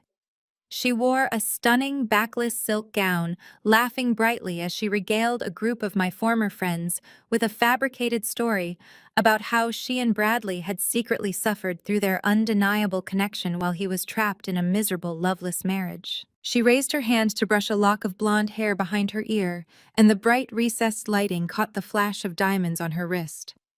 I leaned closer to the screen, my eyes narrowing. It was a vintage Cartier diamond tennis bracelet. It was not a new purchase. It was the heirloom piece my late grandmother had left specifically to me. Catherine had not just packed my maternity clothes into black garbage bags. She had actively looted my jewelry box to crown her golden child. "Look at this estate piece," Bradley surprised me with. Abigail gushed to the camera, twisting her wrist so the diamonds sparkled for Jessica's live feed. "He told me it belongs to the true lady of the house." I did not feel a spike of rage. I felt a cold, clinical satisfaction. Every stolen item Abigail paraded on camera was another documented piece of evidence. She was voluntarily tying herself to Bradley's sinking ship wearing stolen assets while broadcasting to hundreds of people. The live feed jostled as Jessica moved through the crowd, following the sound of a spoon clinking sharply against crystal. Thomas stood at the head of the massive oak dining table, his face flushed with expensive scotch and overwhelming pride. The ambient noise in the room died down as the guests turned their attention to my father. Catherine stood beside him, beaming, her hand resting affectionately on Abigail's shoulder. Bradley stood tall and victorious on her other side, wrapping his arm around my sister's waist. "I want to propose a toast," Thomas announced, his voice booming over the speakers of my iPad, "to Abigail and Bradley, the new power couple of Oakwood." The crowd erupted into polite, enthusiastic applause.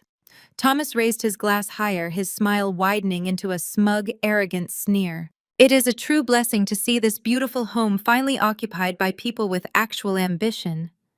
Thomas continued, staring directly into Jessica's camera lens, knowing perfectly well I might be watching. For too long, Bradley was weighed down by negativity, by a lack of vision, and by dead weight. But a brilliant financial mind requires a supportive, radiant partner. Bradley has guided this family to absolute financial security. He is making us all richer than we ever dreamed. And Abigail brings the light. Catherine wiped a dramatic, performative tear from her eye.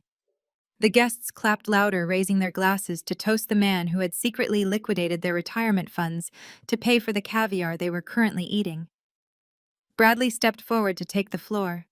He took the microphone from the string quartet's amplifier, grinning with the intoxicating, dangerous high of a predator who believes he has conquered the jungle. "Thank you, Thomas Bradley," said his voice dripping with smooth, practiced charisma. "And thank you all for being here tonight to celebrate our new beginning. Thomas is right. We are building an empire here. And because everyone in this room is considered family, I want to share the wealth."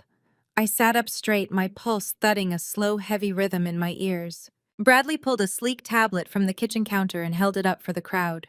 "As you know, my firm is launching the new Platinum Tier Fund on Monday morning. The standard minimum buy-in is $500,000. But tonight, for the people standing in my home, I am waiving the minimums. We are opening the portal early." A murmur of excited greed rippled through the wealthy guests. "Pull out your phones," Bradley instructed, his voice rising with manic authority. "The routing numbers for Apex LLC are on the screens in the media room. Wire the funds tonight. Lock in your exclusive positions before the market opens on Monday and the general public drives the margins down. Let's get rich together." I stared at the screen, an icy, predatory thrill washing over my entire body. Bradley was standing in my house, entirely unaware that the United States Treasury Department had locked his accounts 30 hours ago. He was actively, enthusiastically pitching a fraudulent investment fund to a room full of people, explicitly instructing them to wire money to a frozen shell company. He was committing federal wire fraud, soliciting illegal capital, and broadcasting the entire criminal act to the internet. I tapped the screen of my iPad and hit the record button. I captured every second of his arrogant pitch. I captured Thomas cheering for the financial genius who had bankrupted him. I captured Abigail flaunting my stolen diamonds. I secured the digital bullet that was going to put my ex-husband in a federal penitentiary. I stopped the recording, saved the file directly to my encrypted IRS server, and smiled in the dark. I stepped out of the suffocating summer humidity and into the heavily air-conditioned, aggressively fluorescent lobby of the state corporate registry. After the glittering, champagne-soaked hubris of Bradley's fraudulent housewarming party the night before, this sterile government room felt like a sanctuary of absolute truth. There were no string quartets here. There were no catered appetizers or stolen diamonds. There were only filing fees, notarized signatures, and immutable public records. I pulled a paper ticket from the red mechanical dispenser and sat on a hard plastic chair. In my leather tote rested the finalized divorce decree Bradley had so arrogantly signed 24 hours earlier. He had eagerly severed his rights to anything unattached to his own name, explicitly surrendering the marital estate to Apex LLC in exchange for my total financial surrender. He thought he was locking me out of my own home forever. When my number flashed on the digital screen, I walked up to counter 4. An older woman with sharp reading glasses and a name tag that read, Helen looked up from her terminal. "Good morning," I said, sliding a thick, meticulously organized binder across the laminate counter. "I need to file an expedited corporate officer update and a title confirmation for a domestic limited liability company." Helen adjusted her glasses, pulling the heavy binder toward her. "Expedited processing is a $200 filing fee. What is the name of the entity? Apex LLC, I replied, my voice smooth and perfectly detached. Helen began typing, her long fingernails clicking rhythmically against the keyboard. She frowned slightly as the system pulled up the historical data. "I see a transfer of primary ownership from 3 years ago. You are listed as the sole managing director, Madeline. But there has been zero corporate activity on this file until last month." "That is correct," I said. "It was completely dormant. I purchased the shell from a defunct tax client of mine 3 years ago. The original owner went bankrupt, and I acquired the holding company for the cost of the administrative filing fees. I just kept it active in the background, quietly paying the annual registered agent fee to the state." Helen flipped to the next page in the binder, her eyes scanning the property deed transfer. She paused, looking up at me over the rims of her glasses. "This says the $2 million residential property on Oakwood Drive was transferred into Apex LLC by a man named Bradley. He quit-claimed the deed entirely to the corporation." "Yes, he did," I confirmed, a cool, deeply satisfied calm radiating through my chest. "Did he know you owned Apex LLC?" Helen asked, a hint of genuine bureaucratic confusion breaking through her professional demeanor. "Usually when someone transfers a primary residence into a corporate shell, they are the managing director." "He thought he was being clever," I explained, leaning slightly against the cool counter. "My husband required an anonymous corporate entity to rapidly hide his assets from impending divorce litigation. He used a cheap online proxy broker to purchase an off-the-shelf holding company. He thought he was buying a random, untraceable shell corporation registered in Delaware. He was in such a frantic rush to hide the house from me that he did not bother to run a deep forensic trace on the parent company's historical ownership. He is an arrogant man who assumes he is the smartest person in any room." I watched Helen's eyes widen slightly as the reality of the paperwork set in. Bradley had frantically searched for a corporate shield to protect his real estate. He had unknowingly purchased the administrative rights to use Apex LLC from a third-party broker, completely unaware that the underlying corporate architecture was already 100% owned by his own wife. He had drawn up the quitclaim deed himself. He had signed away his own house. He had handed the $2 million estate directly to my corporation, firmly believing he was leaving me homeless.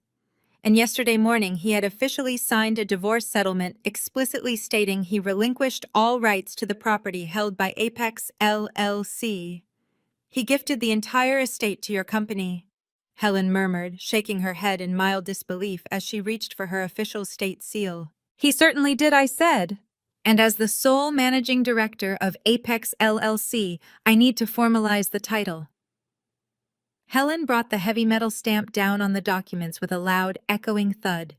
She signed her initials across the seal in thick blue ink, scanned the pages into the state database, and handed me the certified physical copies.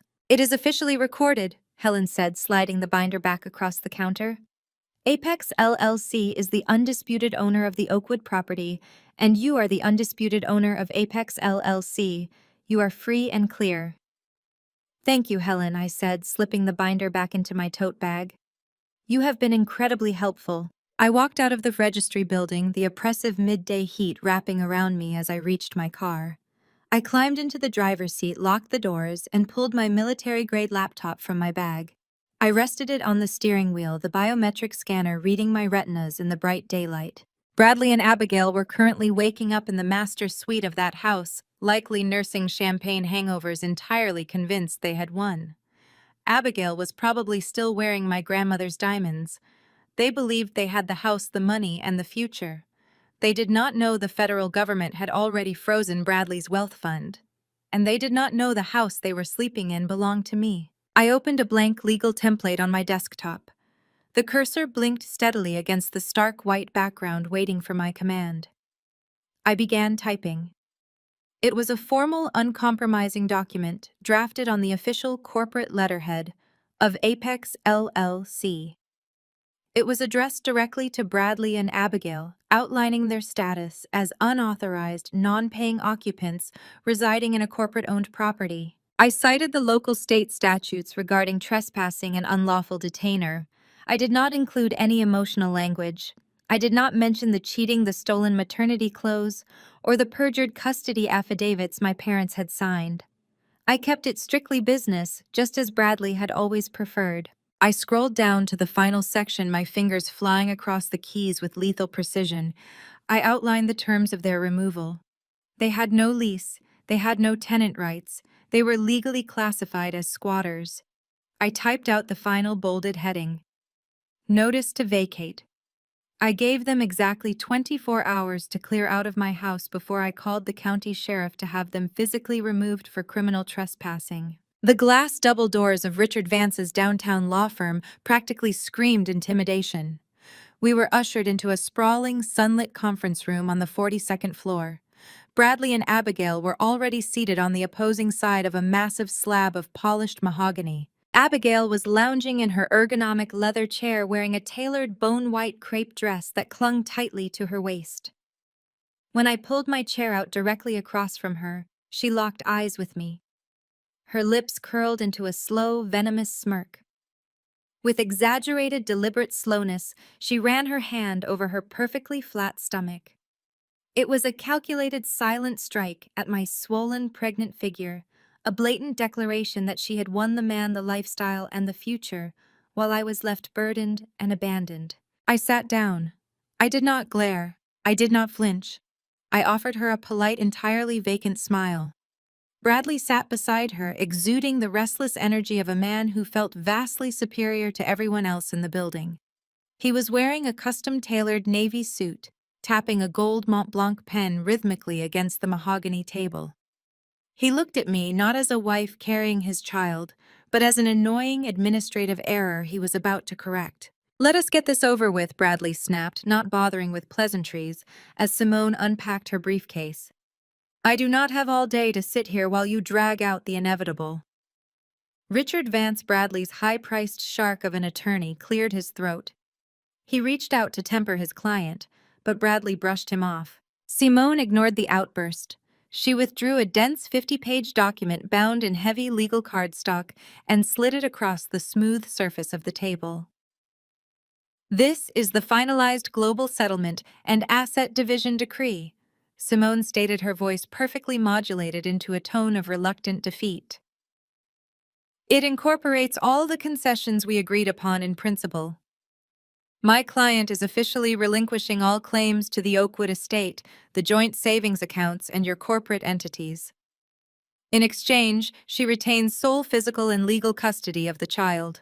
Bradley let out a sharp, barking laugh. He looked at me, his eyes gleaming with malicious triumph. "You actually folded. I knew you would. You always were too weak for a real fight. You are walking away with nothing but a kid you can barely afford to feed." Vance frowned, reaching for the thick stack of paper. "Let me review the updated clauses, Bradley. We need to ensure opposing counsel has not slipped in any hidden alimony triggers or future liabilities." Bradley slammed his hand down on the binder, stopping his lawyer from turning the cover page. "Do not waste my time, Richard. I am paying you $800 an hour to wrap this up, not to read a novel." Vance tensed, his professional pride bristling. "Bradley, as your counsel, I strongly advise you to let me read the full 50 pages. Property transfers and indemnity clauses require thorough vetting." "Are you deaf?" Bradley shot back, his voice dripping with condescension. He looked at Simone, shaking his head in mock pity. This is what you get for hiring a strip mall lawyer, Madeline. 50 pages of standard bloated boilerplate just to say you are giving me exactly what I demanded. He tapped his watch impatiently. I am not sitting here while you pretend to be a real litigator. Just give me the pen. I have a golf game at 2. Simone did not rise to the bait. She simply uncapped her own pen and pushed it toward him. If you are satisfied with the terms, sign and initial where tabbed. Bradley snatched the document. He did not read the first page. He did not read the second. He rapidly flipped through the heavy cardstock, hunting exclusively for the yellow adhesive tabs marking the signature lines. Abigail leaned over, resting her chin on Bradley's shoulder. You are so generous to let her walk away without making her pay your legal fees, baby, she cooed, staring right at me. Most men would have destroyed her completely for being so unhinged. I kept my hands folded neatly in my lap. You are very welcome to him, Abigail, I said softly. Bradley scoffed his pen, flying across the bottom of page 3. He flipped to page 4. My breath slowed. The entire room seemed to hold a collective silent tension, save for the scratching of his gold pen. Page 4 was the masterpiece Simone and I had engineered in the middle of the night. It was not standard boilerplate. It was a lethal binding admission of absolute guilt. Buried within the dense legal jargon regarding the division of cash assets was a specific, unalterable clause. By initialing that page, Bradley was swearing under penalty of perjury that he had unilaterally and intentionally diverted $400,000 of marital funds into his private offshore accounts without my knowledge or consent. It was a legally binding confession to embezzlement. Directly beneath that, the clause explicitly stated that Bradley permanently waived, forfeited, and surrendered all current and future rights to contest the ownership, equity, or transfer of the property held by Apex LLC. He was legally verifying that he had zero claim to the $2 million estate he was currently living in. Bradley did not pause. He did not scan the text. His eyes were already looking toward the door, his mind entirely focused on his impending tea time at the country club. He slashed his initials onto the bottom of page 4. He flipped the page, signed his full name on the final execution line, and shoved the heavy stack of paper back across the mahogany table. He tossed the pen down with a clatter. Done, Bradley declared, standing up and buttoning his suit jacket. You are officially cut off, Madeline. Do not ever contact me again. Enjoy your miserable broke life. Abigail stood up beside him, hooking her arm through his.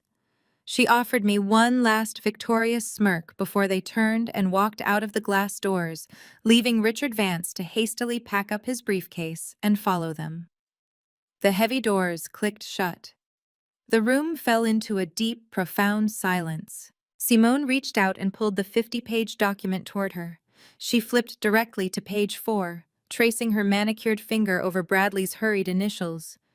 She looked up at me, the mask of a defeated lawyer melting away, replaced by the lethal satisfaction of an apex predator. He signed it, she whispered. I stood up, smoothing the front of my maternity blouse. The trap had not just snapped shut, it had completely crushed him. I reached into my leather tote bag and pulled out the freshly printed state-certified 24-hour eviction notice for the Oakwood property. Send the confession to the federal prosecutor, I said, my voice ringing with absolute icy clarity. I have a house to repossess. I stepped out of the mahogany conference room, my heels sinking into the plush carpet of the corridor. Simone was right beside me, matching my brisk, purposeful stride. The heavy glass doors of Richard Vance's firm slid shut behind us, sealing Bradley and Abigail into their temporary bubble of arrogant delusion. We reached the elevator bank at the end of the hall. I pressed the call button. The polished steel doors opened instantly and we stepped inside the empty car. The moment the doors slid shut, separating us from the rest of the world, the adrenaline I had been suppressing finally surged through my veins. I did not wait for the elevator to reach the lobby. I unzipped my leather tote bag and pulled out my laptop, balancing it expertly on my forearm.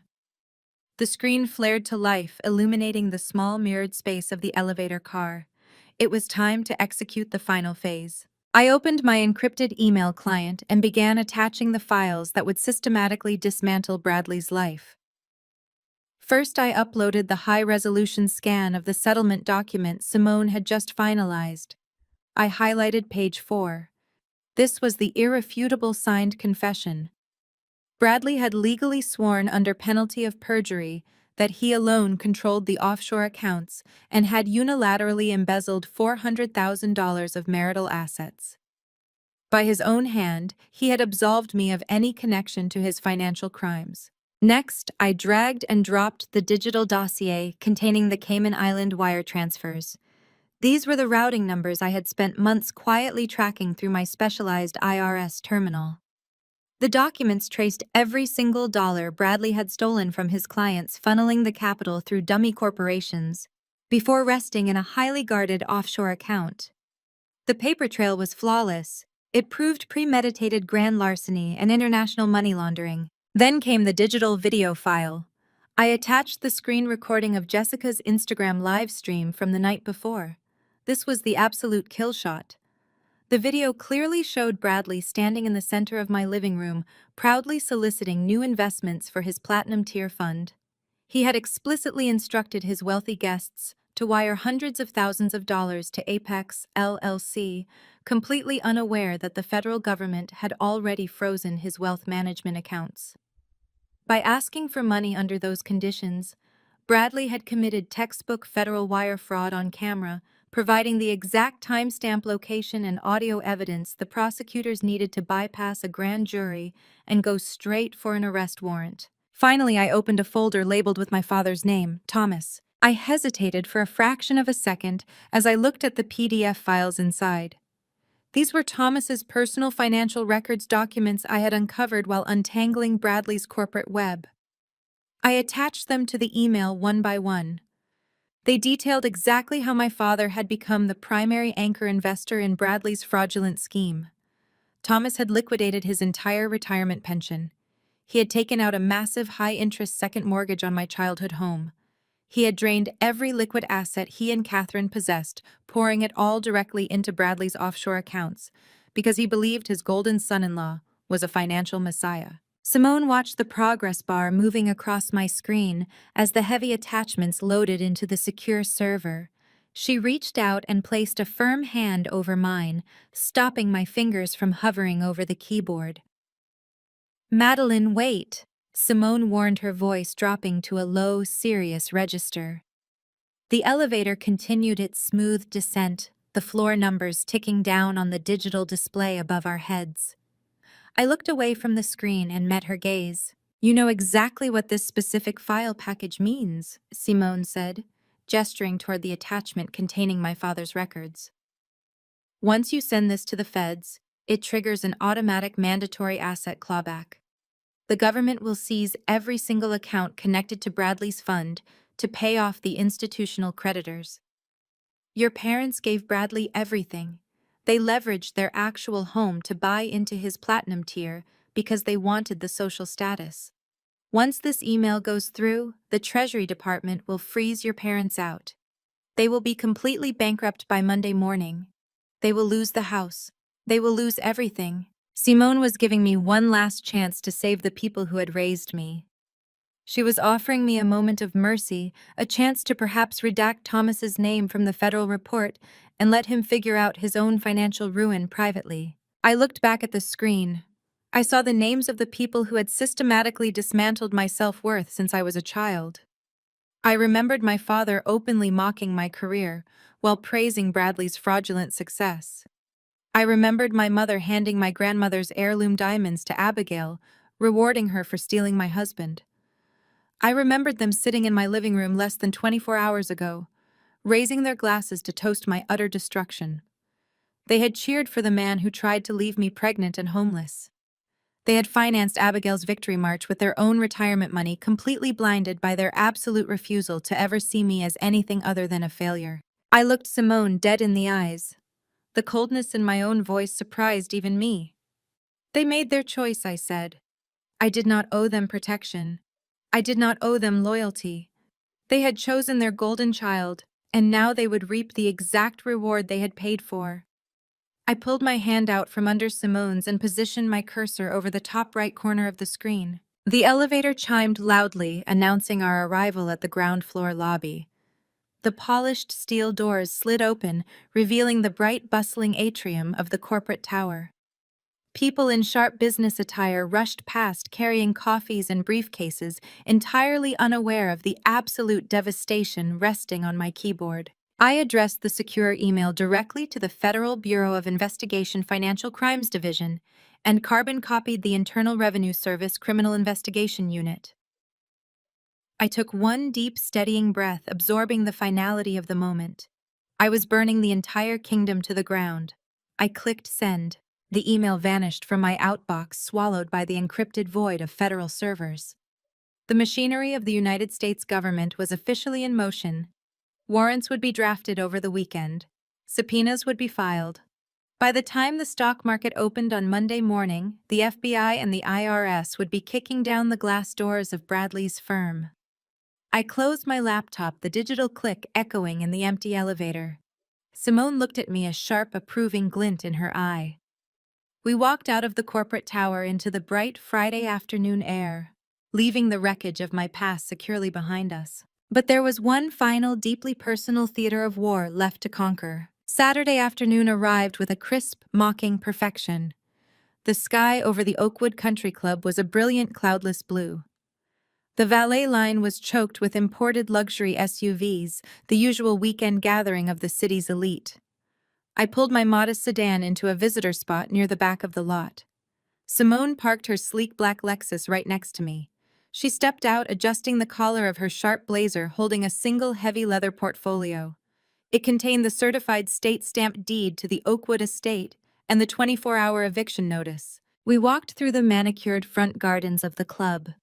The air was thick with the scent of blooming jasmine and expensive perfume. I was not invited to this particular event, but I did not need an invitation. I knew the social calendar of Oakwood better than anyone. We bypassed the main reception desk and moved quietly down the carpeted hallway toward the Magnolia Room. The heavy polished oak double doors were cracked open just enough for the sound to spill out into the corridor.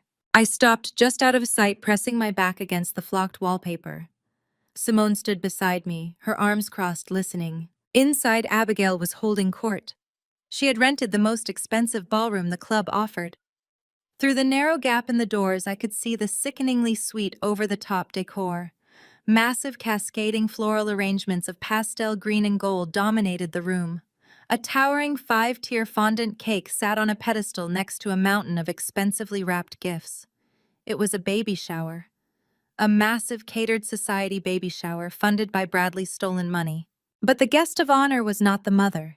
The guest of honor was my sister. It has been such a terrible, heartbreaking tragedy for our family. Abigail's voice carried over the polite clinking of crystal champagne flutes. She was standing near the gift table, wearing a flowing ethereal white gown that made her look like a pristine angel. She pressed a hand to her chest, her voice trembling with perfectly manufactured sorrow. But family steps up when tragedy strikes. We do not turn our backs on blood. A chorus of sympathetic murmurs rippled through the room.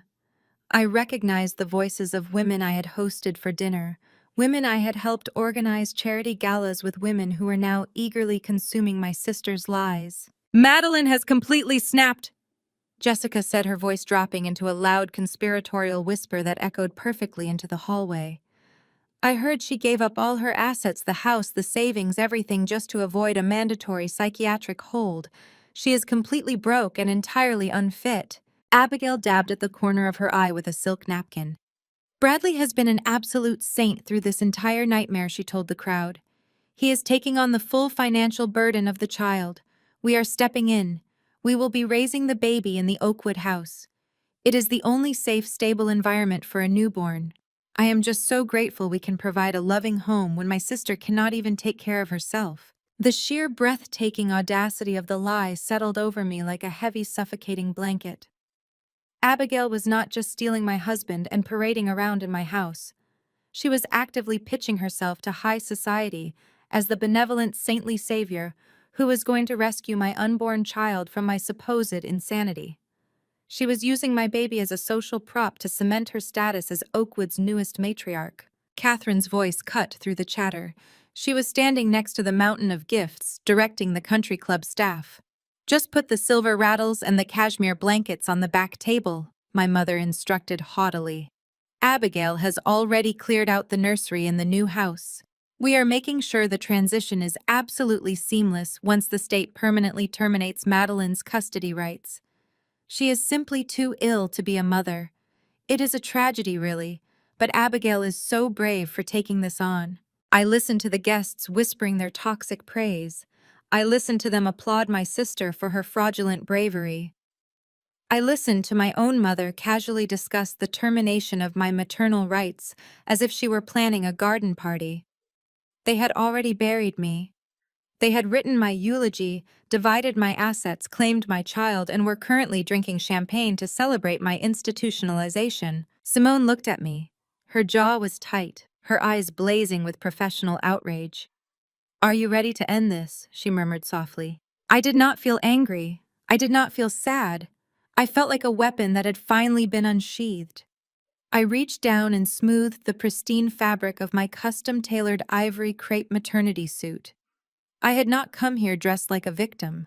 I had not come here dressed like a broke, unstable woman on the verge of a breakdown. I was draped in flawless, structured elegance. My hair was perfectly styled, my makeup sharp and immaculate. I looked radiant. I looked wealthy. I looked lethal. I nodded to Simone. I stepped in front of the heavy oak doors. I placed both hands flat against the polished wood and pushed with all my strength. The double doors swung open violently, hitting the interior walls with a loud, echoing crack that silenced the entire ballroom instantly. Every conversation died in the attendees' throats. The string quartet fumbled their notes and ground to an abrupt halt. Dozens of heads snapped toward the entrance. I walked into the Magnolia Room, my heels clicking like gunshots against the hardwood floor, looking absolutely radiant, sharp, and lethal, flanked by my attorney. The heavy oak doors slammed against the interior walls with a resounding crack that echoed like a gunshot across the Magnolia Room. The sudden, violent noise severed the polite chatter of the country club elite. The string quartet, startled by the intrusion, dragged a bow harshly across a cello string, emitting a discordant screech before plunging the entire ballroom into absolute silence. 100 pairs of eyes snapped toward the entrance. I stood perfectly framed in the doorway. I did not look like the broken, mentally unstable woman they had just been gossiping about. The ivory crepe maternity suit fit me like armor. My posture was rigid, my chin held high, and the expression on my face was one of absolute, unyielding authority. Simone stood half a step behind me, a silent, imposing sentinel gripping the black leather portfolio that held the keys to my kingdom. For 3 long seconds, no one breathed. Then the crowd shifted. Catherine broke through the sea of pastel dresses and tailored suits, her face flushed a mottled, furious red. My mother practically sprinted across the polished hardwood floor, her expensive jewelry clinking frantically with every panicked step. She intercepted me just inside the doorway, stepping into my path to physically block me from the rest of the room. She grabbed my upper arm, her manicured nails digging painfully into the fabric of my jacket. "Get out!" Catherine hissed, her voice a toxic, frantic whisper meant only for me. "What are you doing here? You are ruining Abigail's PR event." I looked down at the hand clutching my arm. It was the same hand that had smoothed Abigail's hair when she broke my favorite toys as a child. It was the same hand that had written checks to cover Abigail's debts, while I worked double shifts to pay for my own college tuition. My mother was not looking at my swollen stomach. She was not asking if I was healthy or safe or housed. Her singular, desperate concern was that I was disrupting the carefully choreographed social debut of her golden child. I did not raise my voice. I did not need to. I reached over and peeled her fingers off my arm with slow, deliberate force. "You should step aside, Catherine," I said, my voice dropping to a glacial, commanding register.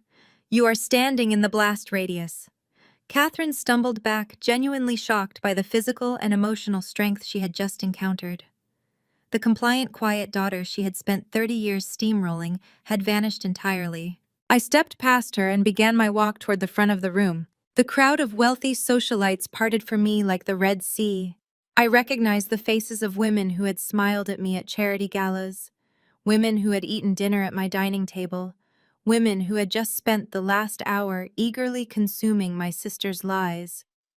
I saw Jessica standing near the buffet, her mouth hanging open so wide she spilled her crystal flute of champagne directly onto her expensive silk shoes. I did not offer a single greeting. I kept my eyes locked on the stage. Abigail was standing frozen next to her towering, ridiculous fondant cake.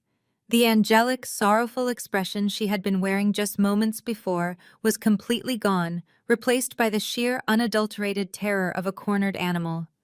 She looked wildly toward the back of the room, silently begging our mother or Bradley to intervene, but there was nowhere for her to hide. I reached the edge of the low stage and stepped up effortlessly. Abigail shrank back, her shoulders hitting the mountain of beautifully wrapped baby gifts behind her. She was clutching the silver wireless microphone so tightly her knuckles had turned white. I did not ask for the microphone. I reached out and took it straight from her trembling hand. She surrendered it without a fight, thoroughly paralyzed by the sheer gravity of my presence. I turned to face the room of 100 silent, staring guests. "Good afternoon, everyone," I said, my voice echoing clearly and smoothly through the ballroom's premium sound system. "Thank you all so much for coming today. It is truly heartwarming to see such an incredible turnout." I paused, letting my gaze sweep across the sea of bewildered faces. The silence in the room was so profound I could hear the faint hum of the air conditioning unit above us. "When I look at this beautiful room," I continued, my tone conversational and bright, "at the stunning floral arrangements, the 5-tier cake, the absolute mountain of generous gifts. I am just overwhelmed by my sister's dedication.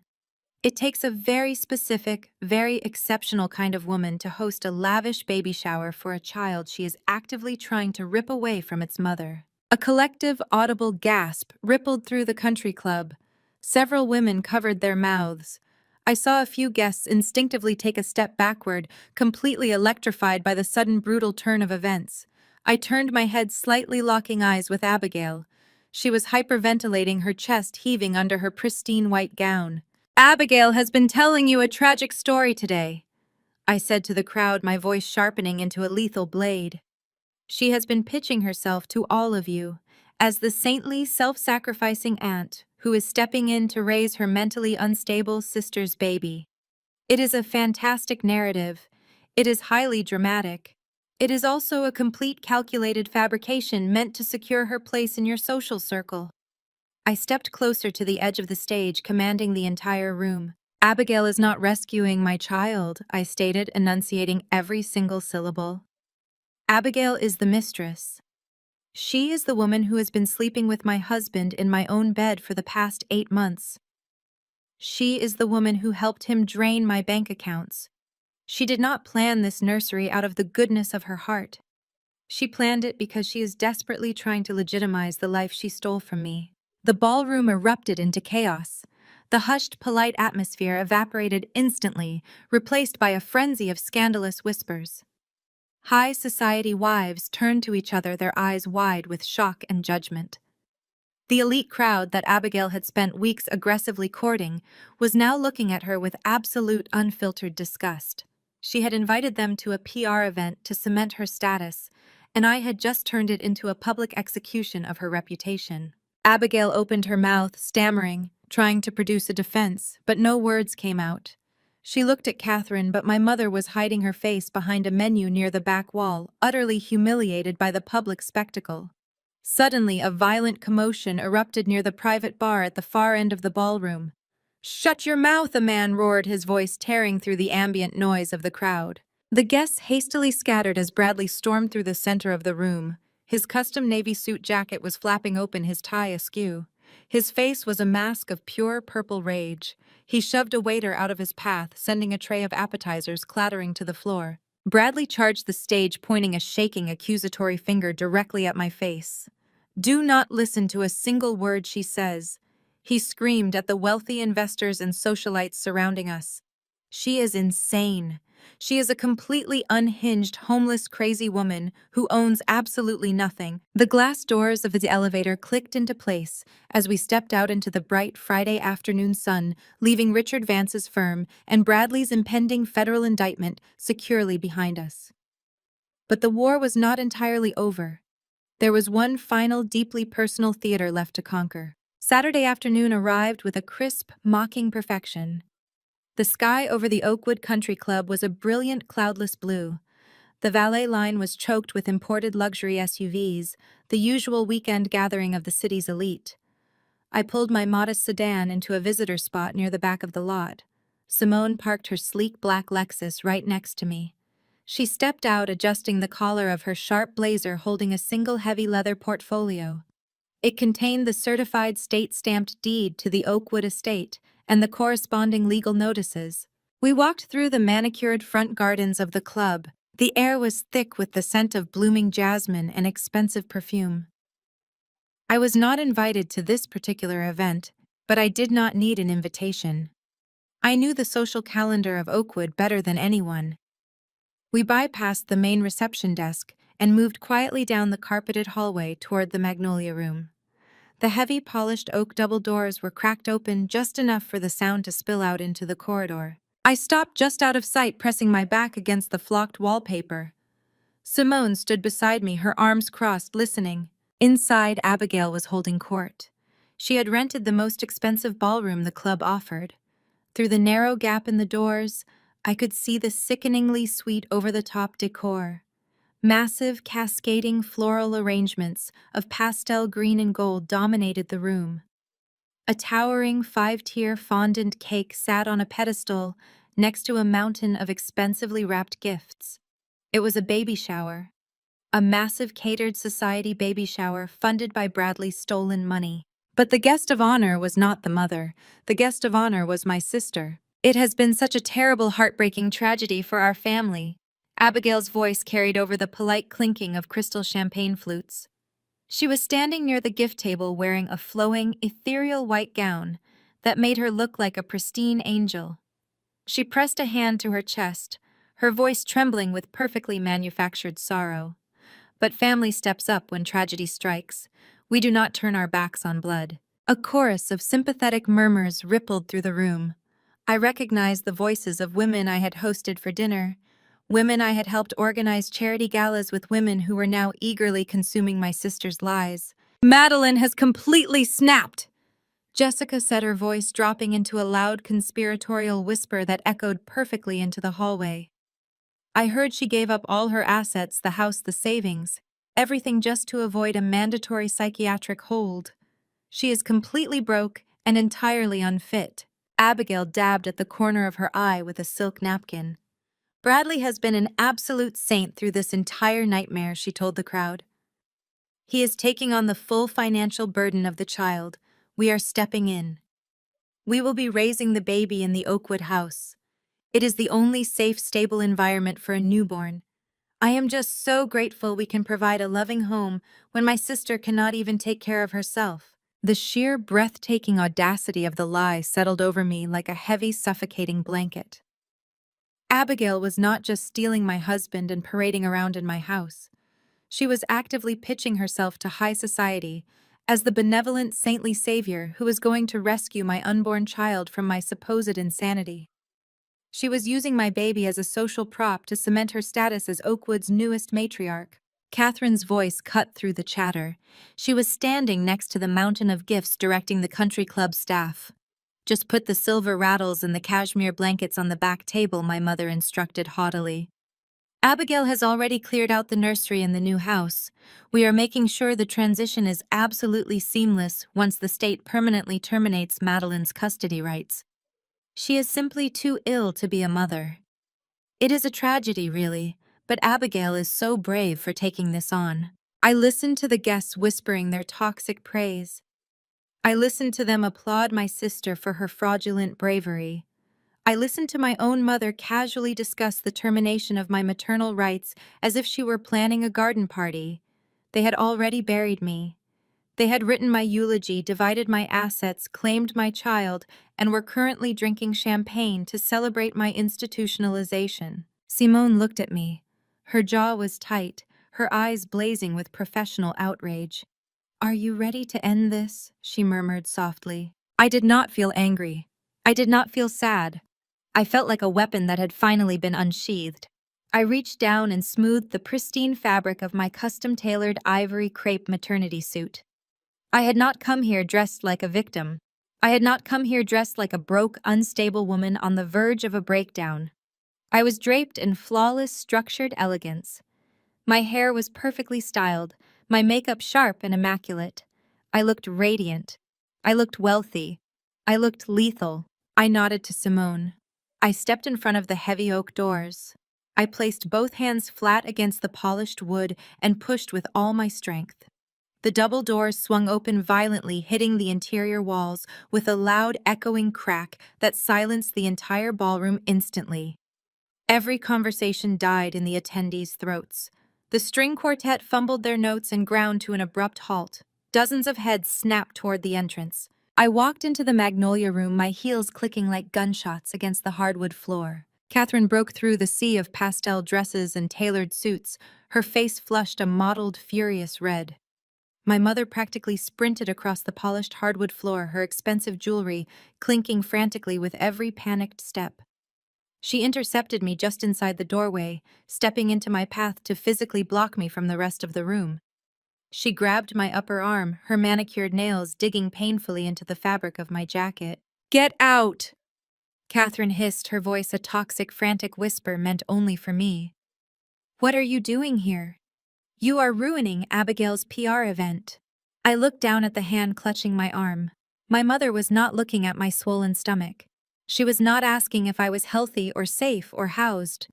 Her singular, desperate concern was that I was disrupting the carefully choreographed social debut of her golden child. I reached over and peeled her fingers off my arm with slow, deliberate force. "You should step aside." "Catherine," I said, my voice dropping to a glacial commanding register. "You are standing in the blast radius." Catherine stumbled back, genuinely shocked by the physical and emotional strength she had just encountered. I stepped past her and began my walk toward the front of the room. The crowd of wealthy socialites parted for me like the Red Sea. I saw Jessica standing near the buffet, her mouth hanging open so wide she spilled her crystal flute of champagne directly onto her expensive silk shoes. I did not offer a single greeting. I kept my eyes locked on the stage. Abigail was standing frozen next to her towering fondant cake. The angelic, sorrowful expression she had been wearing just moments before was completely gone, replaced by the sheer, unadulterated terror of a cornered animal.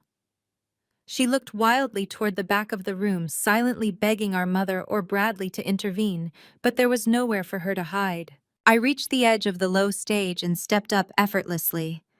Abigail shrank back, her shoulders hitting the mountain of beautifully wrapped baby gifts behind her. She was clutching the silver wireless microphone so tightly her knuckles had turned white. I reached out and took it straight from her trembling hand. She surrendered it without a fight, thoroughly paralyzed. "Good afternoon, everyone," I said, my voice echoing clearly through the ballroom's premium sound system. "Thank you all so much for coming today. It is truly heartwarming to see such an incredible turnout." I paused, letting my gaze sweep across the sea of bewildered faces. The silence in the room was so profound I could hear the faint hum of the air conditioning unit above us. When I look at this beautiful room, I continued my tone conversational and bright at the stunning floral arrangements, the 5-tier cake, the absolute mountain of generous gifts. I am just overwhelmed by my sister's dedication. It takes a very specific, very exceptional kind of woman to host a lavish baby shower for a child she is actively trying to rip away from its mother. A collective audible gasp rippled through the country club. Several women covered their mouths. I saw a few guests instinctively take a step backward. I turned my head, slightly locking eyes with Abigail. She was hyperventilating, her chest heaving under her pristine white gown. "Abigail has been telling you a tragic story today," I said to the crowd, my voice sharpening into a lethal blade. "She has been pitching herself to all of you as the saintly, self-sacrificing aunt who is stepping in to raise her mentally unstable sister's baby." It is a fantastic narrative. It is highly dramatic. It is also a complete calculated fabrication meant to secure her place in your social circle. I stepped closer to the edge of the stage, commanding the entire room. Abigail is not rescuing my child, I stated, enunciating every single syllable. Abigail is the mistress. She is the woman who has been sleeping with my husband in my own bed for the past 8 months. She is the woman who helped him drain my bank accounts. She did not plan this nursery out of the goodness of her heart. She planned it because she is desperately trying to legitimize the life she stole from me. The ballroom erupted into chaos. The hushed, polite atmosphere evaporated instantly, replaced by a frenzy of scandalous whispers. High society wives turned to each other, their eyes wide with shock and judgment. Abigail opened her mouth, stammering, trying to produce a defense, but no words came out. Suddenly, a violent commotion erupted near the private bar at the far end of the ballroom. "Shut your mouth," a man roared. The guests hastily scattered as Bradley stormed through the center of the room. His custom navy suit jacket was flapping open, his tie askew. His face was a mask of pure purple rage. He shoved a waiter out of his path, sending a tray of appetizers clattering to the floor. Bradley charged the stage, pointing a shaking, accusatory finger directly at my face. "Do not listen to a single word she says." He screamed at the wealthy investors and socialites surrounding us. "She is insane. She is a completely unhinged, homeless, crazy woman who owns absolutely nothing." I did not back away. I did not blink. I simply offered him a smile of such terrifying absolute calm that the triumphant gleam in his eyes faltered. I turned my head slightly, catching Simone's eye. I gave her a single sharp nod. Simone moved with ruthless efficiency. She bypassed the frantic catering staff and walked directly to the audiovisual cart stationed at the edge of the stage. She reached down unceremoniously, yanked Abigail's laptop cable from the console, and plugged in her own sleek silver iPad. The giant screen behind us flickered black. The sudden shift in lighting caused the entire room to fall dead silent. Every guest turned their attention away from Bradley's tantrum and fixed their eyes on the massive display. The screen flared back to life. Projected in 10-foot-tall letters was a high-resolution scan of a legal document. "For those of you sitting in the back who might have trouble reading the fine print," I announced, gesturing to the screen behind me. "This is the finalized, notarized warranty deed for the Oakwood estate. The $2 million property my sister has been enthusiastically claiming as her new family home." Bradley scoffed loudly, crossing his arms over his chest. "You are proving my point for me, Madeline. Everyone in this room can read. Look at the ownership line. It clearly states the property belongs to Apex LLC. That is a private holding company. You signed away your equity yesterday. You have zero claim to that house." I smiled. The trap was fully set. "Simone," I said smoothly. "Next slide, please." Simone tapped her iPad. The warranty deed vanished instantly, replaced by a new document. The title across the top read, "Articles of Organization." "You are absolutely right, Bradley," I said, my voice dripping with lethal sweetness. "Apex LLC does own the Oakwood estate free and clear. It is a private holding company. But Bradley, you were so busy embezzling my life savings and planning your new life with my sister, you completely failed to do your due diligence on the shell company you used to hide my house."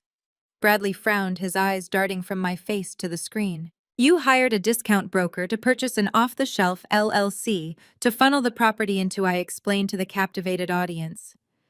"You thought you were hiding our marital assets behind corporate privacy laws. But I noticed the missing funds months ago. I tracked your emails. I found the broker you were using. And I bought Apex LLC out from under you 3 days before your transfer went through." I pointed directly at the massive screen. "Read the sole proprietor line, Bradley. Read it out loud for the entire country club." Bradley turned around. His eyes tracked down the projected document, landing on the heavily bolded line. "Sole proprietor and managing member, Madeline Vance." Bradley froze. His arms fell limply to his sides. The aggressive purple rage washed out of his face, replaced by the stark, terrifying pale of a man who realized he had just stepped off a cliff. He stumbled backward. "No," he gasped, shaking his head rapidly. "No, that is impossible." Richard vetted the transfer. "My lawyers checked the holding company." "Your lawyers checked the holding company when you initiated the paperwork," I corrected him coldly. "I bought it and registered my ownership during the 72-hour processing window. You essentially gift-wrapped a $2 million estate, removed your own name from the deed, and transferred it directly into my exclusive corporate control. You do not own the Oakwood house, Bradley. You never did. And by signing that settlement yesterday, you legally surrendered any right to ever contest it." Abigail let out a high, piercing shriek.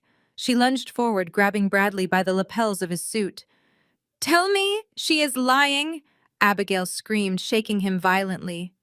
"Tell me you still have the house! You promised me that house!"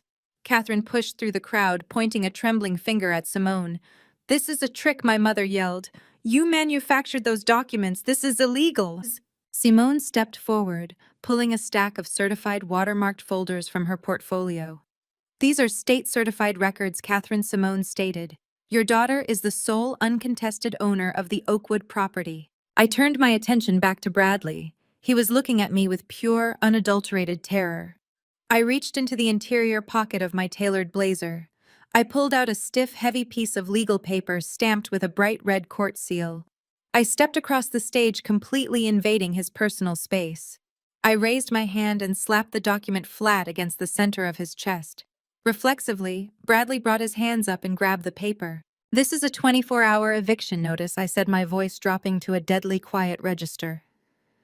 "Get your trash out of my house." Bradley stared down at the bright red court seal stamped across the eviction notice resting against his chest. For a fleeting second, his brain simply refused to process the reality of the paper. He looked at the document, then looked up at my face, searching for a crack in my composure. He found absolutely nothing but glacial resolve. His hand snatched the paper from his chest. He crumpled the heavy cardstock in his fist, his knuckles turning white with exertion. The polished, charismatic country club facade he had maintained for years completely shattered.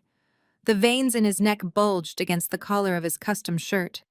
His face turned a deep, mottled shade of crimson. "This is a joke," Bradley spat, his voice vibrating with barely contained violence. "You think a fake corporate registry and a piece of paper mean anything in the real world? I will sue you into the ground, Madeline. I will tie you up in litigation for the rest of your miserable life. I paid for that house with my money, my capital. You have not worked a day since you got pregnant. You are nothing without me. You own nothing." He took a heavy, aggressive step forward, his expensive leather shoes squeaking against the polished floorboards of the stage. He was trying to use his physical size to intimidate me, a tactic he had relied on throughout our entire marriage. I did not retreat a single inch. I stood my ground, my hands resting calmly over my pregnant stomach. Simone stepped smoothly around me and approached the microphone stand. She did not raise her voice. She did not match his frantic shouting energy. She simply tapped the screen of her iPad. The massive projector screen behind us flickered. The corporate registration for Apex LLC vanished. In its place, a new document appeared, illuminated in stark, unavoidable high definition. It was page 4 of the Global Settlement and Asset Division Decree. The dense legal text was magnified for all 100 guests to see. At the very bottom of the page, highlighted in a bright glowing yellow square, were Bradley's hurried, messy initials. "Actually, Bradley, you did not pay for that house with your money," Simone said, her voice projecting crisp and clear through the ballroom speakers. "You paid for it with money you stole." A collective gasp swept through the Magnolia Room. The wealthy socialites, country club board members, and local investors, who had been sipping champagne just moments ago, suddenly froze. The word "stole" hung in the air, toxic and heavy. Simone dragged a digital laser pointer across the screen, underlining a specific, heavily bolded paragraph directly above his signature. "You were in such a tremendous rush to make your Friday golf game that you explicitly ordered your attorney not to review the final contract," Simone stated, her tone sharp and clinical. "You refused to read the paperwork. If you had bothered to look at page 4, you would have seen exactly what you were signing." By initialing that specific clause, you legally confessed under penalty of perjury to committing wire fraud to the tune of $400,000. Bradley stopped dead in his tracks. The crimson rage drained from his face, leaving behind a sickly ashen gray. He stared up at the massive screen, his eyes frantically reading the legal jargon he had blindly authorized 24 hours earlier. You admitted to unilaterally embezzling marital assets and diverting client capital into offshore accounts. Simone continued, ensuring every single person in the room heard the full extent of his crimes. And to avoid facing immediate civil court judgments, you voluntarily surrendered any and all equity in the Oakwood property to offset the stolen funds. You signed it all away, Bradley, free and clear. The silence in the ballroom was absolute. The elite crowd, the very people Abigail and Catherine had invited to witness their social triumph, were now looking at Bradley with unfiltered horror. In their world, infidelity was a scandal, but financial fraud was an unforgivable sin. Several men in the audience who had previously invested in Bradley's Platinum Tier Fund began pulling out their phones, their expressions turning panicked and furious. Abigail let out a strangled, breathless sound. She grabbed the edge of the gift table to steady herself, nearly knocking over a stack of cashmere baby blankets. He gave it away. Abigail shrieked, her voice cracking as she stared at Simone. He gave away the house. He has no money. He is completely destitute, I said, leaning toward the microphone. He owns zero equity. He possesses no assets. He is legally broke, Abigail. Congratulations on your spectacular victory. You won a bankrupt felon. My mother staggered backward, bumping into a waiter. Catherine pressed both hands over her mouth, her eyes darting frantically around the room. She was watching her carefully constructed social empire turn to ash. She had championed Bradley. She had publicly endorsed him. She had actively participated in attempting to declare me unfit, all to secure her place in a high society circle that was currently watching her family implode. Bradley stood paralyzed on the stage. The reality of his situation crashed over him like a physical blow. The arrogant delusion that had fueled him for months completely collapsed.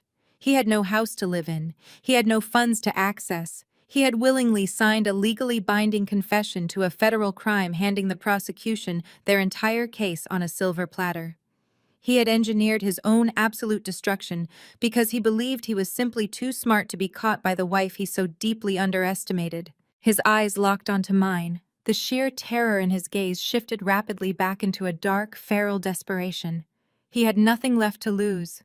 His fists clenched at his sides. He dropped the crumpled eviction notice to the floor and planted his back foot, his shoulders bunching as he prepared to lunge at me out of pure, unadulterated malice. Before he could bridge the gap between us, a sharp electronic chiming shattered the tension on the stage. Bradley's wrist began to vibrate violently. The obnoxious, repetitive ringtone of his Apple Watch echoed through the silent room. He froze, his violent impulse interrupted by the frantic buzzing against his skin. He reflexively glanced down at his wrist. The caller ID glowed brightly on the small digital screen. It read, Sandra, office. His secretary was calling him on a Saturday afternoon. It was the exact hour the federal agents were scheduled to breach the glass doors of his downtown firm. Bradley stared at the glowing face of his watch. His hand shook so violently that when his index finger jabbed at the small screen to accept the call, he completely missed the privacy icon. He hit the speaker button instead. Sandra's voice blasted through the device, amplified perfectly in the dead silence of the Magnolia Room. She was not using her usual polished corporate receptionist tone. She was screaming in absolute, unfiltered panic. "Bradley, you have to get down here right now!" Sandra shrieked, her voice bouncing off the high ceilings. "The FBI just blew through the glass doors. There are federal agents everywhere. They are seizing the servers. They are boxing up the hard drives." Bradley frantically clawed at his wrist, desperately trying to silence the watch, but his sweaty fingers kept slipping. They locked down the trading floor. Sandra continued crying hysterically over the sound of heavy boots and shouting men in the background. "The SEC just sent a digital freeze order. The accounts are locked. Bradley. The Platinum Tier Fund is completely frozen. They are calling it a massive Ponzi scheme." Bradley finally managed to smash his palm over the watch face, killing the call. But the damage was already done. The words had been broadcast to every single person in the room. For one agonizing second, the silence returned heavier and more suffocating than before. Then the sound of breaking crystal shattered the quiet. Thomas, my father, had dropped his champagne flute. It hit the hardwood floor, sending shards of glass and expensive liquor spraying across his highly polished shoes. He did not seem to notice. The color drained entirely from his face, leaving his skin a sickly, translucent gray. He stared at Bradley with wide, unblinking eyes. The Platinum Tier Fund. Thomas whispered, his voice trembling so violently it barely carried over the sudden murmurs of the crowd. Catherine grabbed his arm, her carefully maintained socialite composure cracking down the middle. "Thomas, what does that mean?" she demanded, her voice shrill and panicked. "Thomas, tell me what that means." "It means everything is gone, Catherine," Thomas yelled, suddenly finding his voice. He lunged forward, grabbing Bradley by the collar of his ruined suit. "Our retirement is in that fund. The country club shares, the equity from our summer house. You told us it was a guaranteed return, Bradley. You said you were reinvesting the capital." Bradley tried to pry my father's hands off his shirt, stammering unintelligibly. Thomas shook him, his face inches from Bradley's. "Where is my money?" Thomas roared, spittle flying from his lips. "You took our entire life savings. You took the legacy I built for this family." I watched the scene unfold with absolute chilling clarity. My father had never once questioned Bradley's business practices when the returns were funding Abigail's lavish lifestyle. He had gladly handed over his entire net worth to the man who was actively destroying my marriage, eager to ride the coattails of his golden son-in-law. Bradley had not just been embezzling from his faceless corporate clients. He had been running a classic Ponzi scheme using the fresh capital from my parents and their wealthy country club friends to cover his massive mounting debts. The realization hit the room like a physical shockwave. The elite guests, the very people Catherine and Abigail had invited to showcase their new supremacy, suddenly realized they were standing in a room with a man who had stolen their money. Panic erupted. Several men in tailored suits surged toward the stage, shouting demands, pulling out their phones to desperately check their investment portals. Women who had been politely sipping mimosas minutes ago were now screaming at their husbands, demanding to know how much exposure they had to Bradley's firm. Abigail stumbled backward away from Bradley as if he were suddenly radioactive. Her hands flew to her head, ruining her perfectly styled hair. She looked at the furious crowd swarming the stage, then looked at the man she had stolen from me. "You lied to me!" Abigail screamed, her voice cracking into a hysterical screech. "You said you were a millionaire. You said you were going to take care of me and the baby. You are broke. You are a criminal." Bradley ignored her. He was frantically trying to fend off my father and two other furious investors who had cornered him against the gift table. The towering fondant cake wobbled dangerously on its pedestal as someone bumped the table, threatening to send the entire pastel display crashing to the floor. Simone leaned close to me, her voice perfectly calm amidst the absolute chaos. "Masterfully executed, Madeline." I did not reply. I simply watched the people who had treated me like dirt for 30 years tear each other to pieces. My mother was sobbing uncontrollably, clutching her designer pearls, realizing she would likely be forced to sell the jewelry just to pay for groceries. My father was threatening physical violence against the man he had praised just yesterday. Abigail was throwing a spectacular tantrum, realizing she was not a society matriarch, but the destitute mistress of a federal felon. They had dug their own graves. I just handed them the shovels. Suddenly, a new sound cut through the screaming and the shouting. It started as a faint wail in the distance, rapidly growing louder and more urgent. The distinct piercing shriek of police sirens. The noise echoed off the manicured grounds of the Oakwood Country Club, multiplying as multiple vehicles tore up the long, winding driveway. The flashing red and blue lights began to strobe through the large bay windows of the Magnolia Room, casting an eerie, frantic glow over the ruined baby shower. The shouting inside the ballroom died down as the guests froze, turning toward the windows. The sound of heavy vehicle doors slamming shut echoed from the valet circle outside. Then the heavy oak double doors of the ballroom were thrown open for the second time that afternoon. A team of federal agents strode into the room. They wore dark windbreakers with large yellow letters stamped across the back. They moved with absolute uncompromising authority, parting the crowd of stunned socialites effortlessly. The lead agent stepped directly up to the stage. He did not look at the decorations, the cake, or the screaming guests. He locked eyes with Bradley, who had gone completely still, pinned against the table of baby gifts. The agent raised a thick stack of papers, the official seal of the United States District Court visible on the front page. Bradley Vance, the agent, announced, his voice ringing with absolute finality. "I have a federal warrant for your arrest." The lead federal agent did not wait for an invitation. He stepped onto the low stage, flanked by two heavily armed, tactical vested deputies.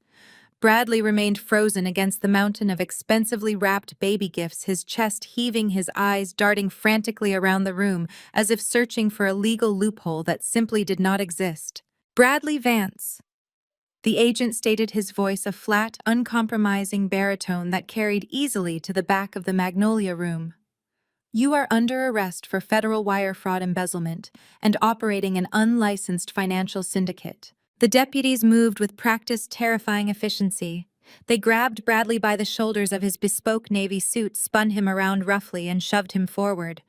He tripped over his own expensive leather shoes and pitched face first into the towering 5-tier fondant cake. The immaculate pastry exploded on impact, sending chunks of pastel green icing, crushed sponge cake, and shattered sugar flowers flying across the polished floorboards. Bradley let out a muffled, humiliating yelp as the cold steel of federal handcuffs clamped down aggressively around his wrists, snapping shut with a sharp metallic click. The undisputed symbol of Oakwood's financial elite was currently wearing half a vanilla buttercream cake on his lapel while being read his Miranda rights. Abigail watched the icing slide down Bradley's ruined suit. The final shred of her manufactured reality evaporated in an instant. She was not a high society matriarch. She was not the beloved saintly savior of my unborn child. She was standing in the middle of a federal crime scene wearing a stolen white gown. Panic, raw and unadulterated, seized her features. She hiked up the heavy silk layers of her skirt, abandoned her crystal champagne flute on the gift table, and made a desperate, frantic sprint toward the side exit leading to the catering kitchens. She did not even make it 3 steps. A female federal agent dressed in a dark, tactical windbreaker stepped smoothly into her path. Abigail slammed into the agent, letting out a breathless shriek, and tried to wildly claw her way past. The agent simply grabbed Abigail by the upper arm, spun her around, and forced her wrists together behind her back. "Abigail Sterling," the female agent said, completely ignoring my sister's hysterical thrashing, "you are being placed under arrest for accessory to wire fraud, receipt of stolen property, and felony money laundering." "Let go of me!" Abigail screamed, her voice cracking into a shrill, terrifying pitch. "I do not know anything about his business. I am pregnant. I am the victim here. Tell them, Bradley. Tell them I am innocent." Bradley, currently being hauled upright by 2 deputies, kept his head down, refusing to even look at her. The female agent locked the handcuffs tightly around Abigail's wrists. "We have the bank records, Ms. Sterling. We have the offshore routing numbers. Bradley Vance transferred over $200,000 of stolen investor capital directly into your personal checking accounts over the last 8 months. You used federal evidence to purchase Cartier bracelets, designer handbags, and the rental fee for this very country club ballroom. You are going to federal prison." The country club elite, the very women who had been fawning over Abigail just 20 minutes prior, physically recoiled. They raised their smartphones, recording every single second of my sister's screaming, sobbing meltdown as the agents marched her across the hardwood floor. Abigail's premium mascara ran down her cheeks in thick, ugly black streaks, permanently staining her pristine white collar. With Bradley and Abigail neutralized, the true collateral damage of the afternoon finally settled over Catherine and Thomas. My parents stood stranded in the middle of the ballroom. Their social circle had completely abandoned them. The wealthy investors who had played golf with my father were actively shouting at him, demanding their retirement funds back, threatening civil lawsuits of their own. Thomas looked like a man who had suddenly aged 20 years in 20 seconds. His face was a hollow, sunken gray. He had handed his entire net worth, his country club equity, and his summer home deeds over to Bradley's Platinum Tier Fund. It was all gone, seized and frozen by the Securities and Exchange Commission. Thomas stumbled forward, breaking away from the angry mob of defrauded investors. He practically fell at my feet. Catherine was right behind him, her chest heaving with panicked, shallow breaths. They dropped to their knees on the polished hardwood floor, directly in front of my custom ivory crepe suit. Madeline, Thomas begged, his voice a pathetic, trembling rasp. "Madeline, please, you have to help us." Catherine lunged forward. She grabbed the hem of my perfectly tailored blazer, her knuckles white, her expensive rings digging into the fabric. "Please, Madeline. You heard the agents. The SEC froze everything. They took our accounts. We have absolutely nothing left." "You have money," Thomas pleaded, looking up at me with wide, desperate, bloodshot eyes. "You own Apex LLC. You have the Oakwood estate. You have the cash you pulled from Bradley's accounts. You have to pay for their bail. You have to pay for our legal defense. We will lose our home, Madeline. We will be on the street. Please, you are our daughter." I stood perfectly still. I did not flinch. I did not step back. I looked down at the two people who had spent my entire life treating me like a disposable commodity. I looked at the mother who had actively cheered for my institutionalization. I looked at the father who had helped a criminal drain my savings. They were begging on their knees, entirely stripped of their arrogance, their entitlement, and their wealth. Simone stood beside me, her expression a mask of professional, icy detachment. She did not intervene. She knew I needed to deliver the final blow myself. I reached down and calmly peeled Catherine's trembling fingers off my jacket, smoothing the pristine fabric back into place. "You signed a sworn legal affidavit on Wednesday morning," I said, my voice echoing clearly in the sudden, breathless quiet of the room. "You stood before a county judge and testified under oath that I was completely detached from reality. You declared on the public record that I was mentally unstable and entirely unfit to manage my own affairs." Catherine choked on a sob, shaking her head frantically. "We were just doing what Bradley told us to do. We did not mean it." I looked down at them with absolute zero emotion. An unstable woman cannot legally authorize financial decisions. Catherine restated, my tone dropping to a glacial, uncompromising chill. "Enjoy bankruptcy." I did not wait for their response. I turned on my heel, the sharp click of my stilettos cutting through the sound of Abigail's distant wailing, and walked out the heavy oak doors into the bright, brilliant sunlight. The afternoon sun poured through the massive bay windows of the nursery, painting the polished hardwood floors in a pool of warm golden light. I sat nestled in a plush velvet rocking chair, the gentle back-and-forth motion perfectly synchronized with the steady, quiet breathing of the infant resting against my chest. My daughter Maya let out a soft, contented sigh in her sleep, her tiny fingers curled securely into the fabric of my silk blouse. The room around us was a sanctuary of pale yellows and soft whites, completely insulated from the toxic noise of the outside world. This house, a stunning $2 million estate, tucked away in the safest neighborhood in the city, belonged entirely to me. It was a fortress built on truth and financial independence, a place where my child would never have to experience the conditional transactional affection I had endured for 30 years. Simone sat across from me on the padded window seat, completely at ease in a sharp cream-colored blazer and tailored trousers. She held a steaming mug of dark roast coffee, her dark eyes fixed intently on the flat-screen television mounted discreetly above the changing table.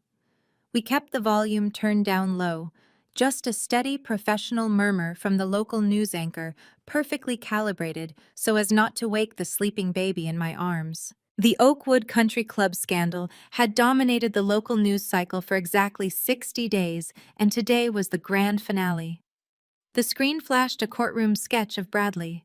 The arrogant, slick, untouchable charm that had defined his entire existence was completely eradicated. In its place was the hollow, sunken, terrified stare of a man who had finally hit a wall his money could not break through. The anchor's crisp voice delivered the verdict with absolute finality. The federal judge had shown zero leniency. Bradley Vance was sentenced to 15 years in a medium-security federal penitentiary for engineering a massive Ponzi scheme, committing wire fraud, and embezzling millions from private investors. He was hit with mandatory restitution orders that would bleed him dry for the rest of his natural life. He would be well into his 50s before he ever took a breath as a free man permanently banned from ever holding a financial license or trading on any floor in the country. The broadcast seamlessly transitioned to footage outside the federal courthouse. The camera zoomed in on Abigail as she was escorted down the concrete steps by two armed marshals. She desperately tried to hide her face behind a cheap manila folder, but the cameras caught every angle. She was wearing a standard-issue bright orange jumpsuit, her once immaculate blonde hair pulled back into a messy, unkempt knot. All her stolen designer goods, her Cartier jewelry, and her imported leather handbags had been seized by federal authorities the moment she was arrested. Faced with an insurmountable mountain of banking evidence proving she had knowingly laundered stolen investor capital, Abigail had completely cracked. She took a plea deal to avoid a decade behind bars, accepting a 3-year sentence at a minimum security facility. Her grand delusion of being a wealthy, untouchable society wife had evaporated, leaving her with a prison number and a permanent felony record. Then came the footage that made Simone lean forward with a quiet, satisfied smile. The news station aired B-roll video captured just a few days prior. The scene shifted from the manicured lawns of the country club to a bleak, crumbling apartment complex on the industrial outskirts of the city. The paint on the buildings was peeling in large strips, and the parking lot was a patchwork of cracked asphalt and overgrown weeds. Thomas and Catherine were shown carrying taped cardboard boxes up a rusted, swaying metal staircase. They looked utterly broken shadows of the arrogant socialites they had been just 2 months ago. When the SEC froze Bradley's fraudulent assets, my parents lost everything. Their Beacon Hill estate was seized. Their luxury vehicles were repossessed. Their entire retirement portfolio was vaporized. The elite friends they had spent decades trying to impress had immediately turned their backs, completely shunning them to avoid the stench of the scandal. My parents were entirely destitute, forced to rely on state assistance and the pocket change they could scrape together from selling off their remaining personal items. They had traded their daughter for wealth, and the universe had left them with absolutely nothing. Simone reached for the remote and clicked the television off. The screen went black, returning the sunlit nursery to a state of absolute peaceful quiet. She set her coffee mug down on the side table and reached into her sleek leather briefcase. She pulled out a thick, heavy stack of crisp legal documents. A bright gold seal gleamed on the front page. She stood up, walked over to the rocking chair, and gently placed the papers on the side table next to me. "The state officially approved the registry this morning," Simone said, a fierce, triumphant smile spreading across her face. "Vanguard Financial and Legal Consulting, LLC, is officially incorporated. A true 50-50 partnership. We already have 3 major corporate clients lined up. They desperately need someone to audit their portfolios and protect them from predators like Bradley. Your reputation in the financial sector is absolutely spotless, Madeline. Blending your forensic accounting skills with my litigation firm is going to make us an unstoppable force. They are practically begging to work with us." I looked down at the freshly minted contracts. We had taken the absolute worst betrayal imaginable and used it as the foundation to build an empire. I gently stroked Maya's soft cheek, feeling a profound, unshakable sense of peace. She shifted slightly in her sleep, safe and deeply loved. She would never know the toxic manipulation of my parents. She would never have to deal with Abigail's vicious jealousy or Bradley's deceit. I looked up from my beautiful daughter and met Simone's steady gaze.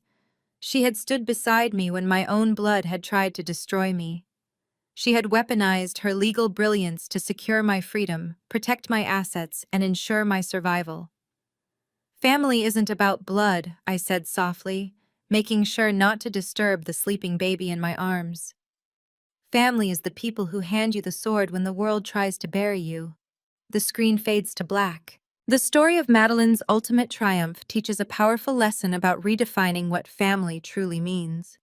We are often conditioned to believe that blood ties demand unconditional loyalty, even in the face of absolute betrayal.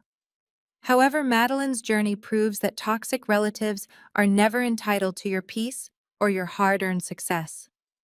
True family consists of the people who stand fiercely by your side during your darkest moments, rather than those who exploit your vulnerability.